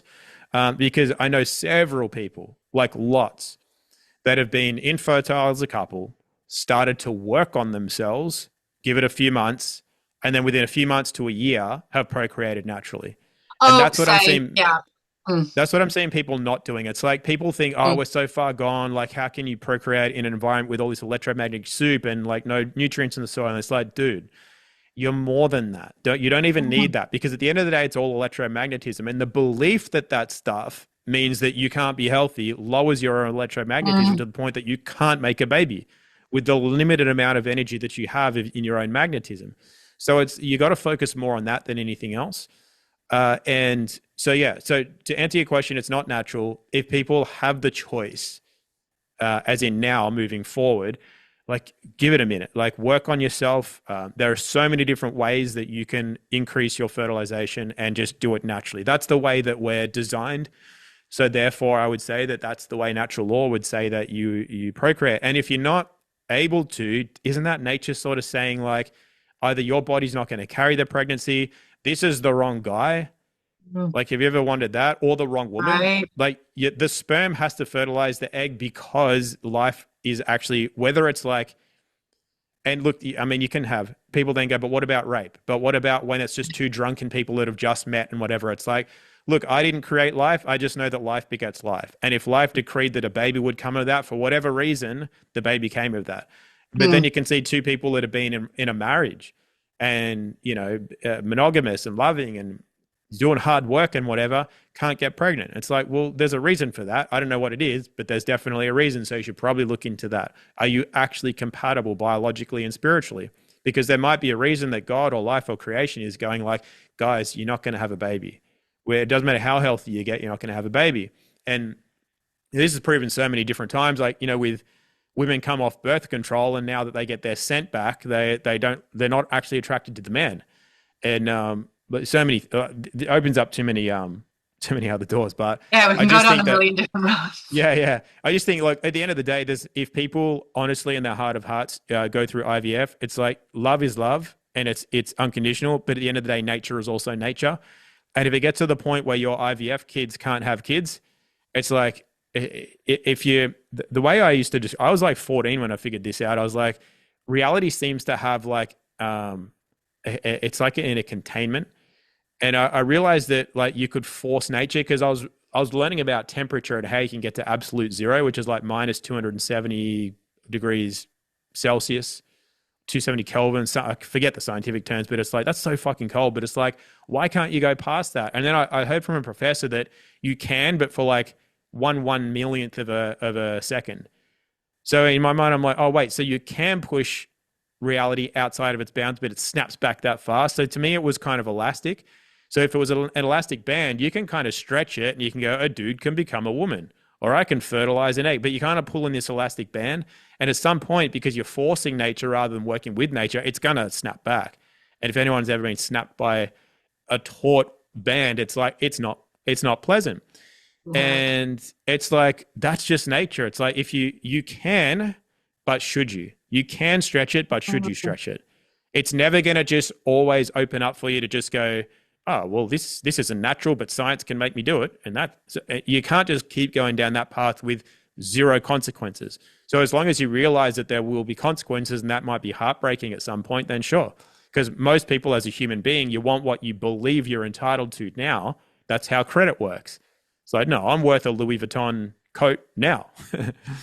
And then, okay, you're going to end up in pain in 10 years because you haven't figured out how debt works, maybe. Same with IVF. I just think that it's putting yourself in debt. You have to borrow from something. You can't rob Peter to pay Paul. And I think when you borrow from something, you're actually borrowing from the essence of life. It actually, without going too deep into this, when you, let's say, force hallucinations through taking drugs and whatever, you can definitely have the experience, but it's actually drawing from the jing in your own body to which creates that.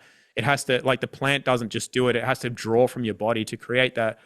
And when we're messing around with, like, you know, petri dishes and monkeys and making rabbit monkeys and kids in other people's bodies and all that sort of stuff, you can do it. You can clone a human being. Like you Mhm. said, you started it, like, you can literally clone people. But should you? That's the question. Personally, I don't think so, but, you know, I also didn't create this realm and I'm not the disher outer of judgment nor consequences, but I just have my working knowledge of things and I share them with people who might want to hear it. And if they don't, then that's cool as well. Tom, I don't want to blow smoke up your ass, but this has been the literal highlight of my absolute month so far, getting your insight on just everything and introducing you to hopefully all the mums who need a deeper understanding of this natural law. To wrap this up, would you please tell people? I want you to plug the life out of everything. So like I said, I am a uber satisfied paying customer of yours. I think your humble kingdom is my favorite place to hang out online. I'm like I said at the start of this, I'm really vigilant on what I allow to inform me. I believe that as the electrical being that I am, you know, it's the formation of my electrical structure is the information that I'm choosing to consume, and choosing to consume your teachings has helped me enormously. So I first want to recommend that everybody get into your humble kingdom. But I know if you could just tell people a little bit about your workshop that's coming up, because I want to drop the link. I want to try and get this out like today and drop the link underneath as well. Okay, sure. All right, sure. Thank you. So everything's at thehumblekingdom.com. You can find a little bit more information about us. There's the offerings tab, which has our beginner's guide to natural law and the community. Any products that you get through us, you actually get the community as well. Otherwise, the community is $8 a month to be part of that. The workshop's not actually on the website; it's a private link, but I'll give that to you. Perfect. Yeah. So that's the money one. But I'll tell you though, before you go ahead and share it, um, anyone's welcome to get it because as soon as that it's done, by the next day it'll be up in the products thing, which you just log into our portal and then whatever you have access to shows up there. So you have the recording. Um, some people in the UK, I think it's like 5 a.m. GMT. So it's 2 p.m. Australian Eastern Standard Time. I think it's like 5 a.m. A few people from the Okay. UK have signed up and they're going to get up early and watch it. If you don't catch it live, though, you still get the entire replay and all the questions and everything else that I produce with it will be in there as a product that you keep forever. If though people want to wait, then I'm going to be doing one for people on British time as well. So it's kind of going to be like I'll do it my evening, Britain morning. So there's two ways I'm going to do this. I haven't said it to people online, but if you sign up for this one, you'll get a free pass for the next one. So you'll get the recording, but you also get to join live for the next one. Or you can just wait until we announce the one for the UK, which will be for more suitable for UK time. Can't always guarantee that people can make the times that we schedule, which is why we record it in high quality. It's not just like a Zoom recording thing. We actually record it separately. So you got a high definition recording of the workshop. But yeah, I'll provide the link. People can make up their own mind with that. And what I wanted to do, though, actually quickly before we wrap the call up, I wrote this down before. I thought it might just be helpful to share. Um, if people want to learn more about it, it's kind of like what the beginner's guide's for. But let's say it ever got to the point. So we covered what happened when Facebook groups are sharing. You can call it fear mongering. At the end of the day, though, it probably will happen in the UK. But does it mean that it actually is a thing that is like pushed, or is it just like an act that sits there in the background? You know what I mean? Like I don't know what the case will be because I've seen plenty of fearful stuff get pushed around online. And yes, it goes through, and yes, it's a real thing, but it just kind of sits in the back. Do you know how many statutes there are? There's like 50 million statutes in the UK, probably more Well, actually. the very reason I left the UK, so my very first, I was doing these YouTube rants when COVID first started, and my very first one is me waxing lyrical about the COVID Act, which I had read, and it had implied something like if your kids tested positive and there wasn't room in your house for them to safely quarantine, that they could go off and be quarantined at a facility. I was convinced then that I was on YouTube and said this act is giving people the power to remove your kids. And that act still exists. That act, you know, no one's it's there. It was just there in the background. It wasn't that I've uprooted my whole fucking life because of that act. It meant shit. I now know because of you that it meant shit. But yeah, that's sorry to interrupt you, but that's No, what that's right. No, it's a good off point. was the act. It was a COVID bill act, it was called or something. I even forget the name. Yeah. No, I'm glad you brought it up though, because it's really important to know that these things can't, that it's not just all fear mongering on social media. It does actually happen, but it doesn't actually happen to people. Now, Mm. just real quick, for anybody that did happen to in reality, I guarantee you they're like a patsy for something. They're like Hmm. a fall guy. It's either done fake so that then other people start acting belligerent and then it can happen for real, or like whatever. Or they've got some other charge against them, so they just do that to like cover up another one or something. It doesn't happen to ordinary, everyday good people. It just doesn't happen. It's not a thing. But let's say that, so no one's going to come to your house and forcefully remove you or whatever. I even, have you just real quick, have you seen in America they have ICE and they Oh take, yeah, the immigration deportation yeah, people. and almost every video I ever see is people getting pulled out of cars. And I'm like, why wouldn't they go to where you work? Why wouldn't they go to your house? Because ice in the car world is in-car entertainment. So it's kind of like they're kind of doing this whole in cars thing. And I'm like, there's something in that. There's something that's a bit of a joke. But let's say that it was going to happen. You would actually normally in the real world have to go to a court hearing or get court ordered, have a warrant served, have notice served, like something like that. So the way it would happen is this: an offer would come to you, and the offer would be like, "Look, we're going to take control of your kids." So rather than freak out and like whatever, because it's not happening right now, it's an offer. You have to respond to it. You just take a breath. You don't respond straight away. You sit with it. So you create space from you and the offer. That's the first thing you would do. Then whatever's running through your head is a story like this and that and these big.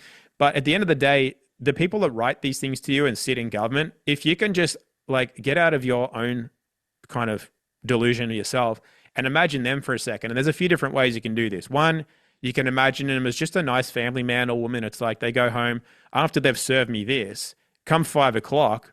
I'm pretty sure they don't care. They go home, they have dinner with their family, they love their kids, they tuck their kids to bed. Or you can imagine something funny like he goes home and he starts getting into this weird, kinky stuff with like, a banana, and he's like just a weirdo and he does all this. Like as soon as you imagine somebody in that capacity, after 5, they don't give a shit. So they're a lower, it's like, what kind of a joker is, they don't matter. Mm. They're on like an hourly rate. Sure, they might care about it when they sent it, but they don't know who I am. They go home, they don't care. Like you frame it differently, you know what I mean? Like however you do that, they're just examples. You frame it differently. So once you have the space now, you framed it differently, you create more space, then you tap into your connection. It's like, who am I really? Who really has these kids? I created them. What you create, you own. That's a maximum of law. They're mine. Between me and God and my kids, that's the only thing that exists. The rest is just like, I'm scared of it. I feel like I feel a little bit of like tension and nervousness. But at the end of the day, I know that they're mine, and that's the end of the story. So now then you can act, and you got to be pragmatic about it. It's like emotions don't exist in law; it's just facts. Partly because laws are only on pieces of paper, and pieces of paper don't have emotions. So you should never do anything emotionally. You just stick to facts. It's like, are these your kids? No, they're not. That's end of story one. Do you have the right to take my kids away from me? Well, you're kind of trying to suggest that you do, but do you really? I don't think you do. I think these are my kids. So can you show me how and why you have ownership of my kids? And you show me how and why I'm incapable of parenting my own children that came out of me into this world. It's like pragmatic. It's like, of course, duh. Like how, like Mm. even if the illusion seems like it, it's like just get down to what the facts at law. It's like, no, it's pretty simple. Then you ask questions, which means you actually allow people to open themselves up to shoot themselves in the foot. Beyond that, you can throw liabilities on them. Like, have you lied to me? Have you tried to mislead? Have you coerced? Are you soliciting? Like all these things that are federal offenses against the law, you can do jail for that. It's like, hang on, this is starting to look pretty good for me and pretty fucking bad for you. And then if stuff happens, just you got to realize that evil exists in the world and evil will affect others. But evil is like it's the deception, and if you don't fall for the deception, it doesn't affect you. So you got to be able to create that separation now that it may happen to others, but not to you. And then all of this boils down to your standing. And as you start acting in a high capacity, you start to regain the standing that you gave away previously in life, then you've already righted wrongs. Similar to the vaccines things we were talking about earlier, I should have said with the IVF stuff, let's say people have done that. If you regain standing, so what happens, real quick, is if you just like doggedly just believe that, no, fuck this, I can make whatever babies I want, and this is my right, and this is blah, blah, blah, like that's gonna, it's like still believing like, no, I still did the right thing by vaccinating my child. It's like you kind of, that's not true. So when you have the humility to grow beyond that, you lose the dogma around it. You lose what's binding. You can probably have an IVF kid that then goes on to be like a fully naturalized soul that can procreate. But Mm. that's if they're bound by belief that that's an okay thing to do and the right thing to do, and that's my right as a fucking leftist, whatever, then you're probably going to see that there are consequences to that. So what I'm saying is that because I never like people to think that what's done is done, that's the end of the story, can't come back from that. I just don't Mm. think that that's true.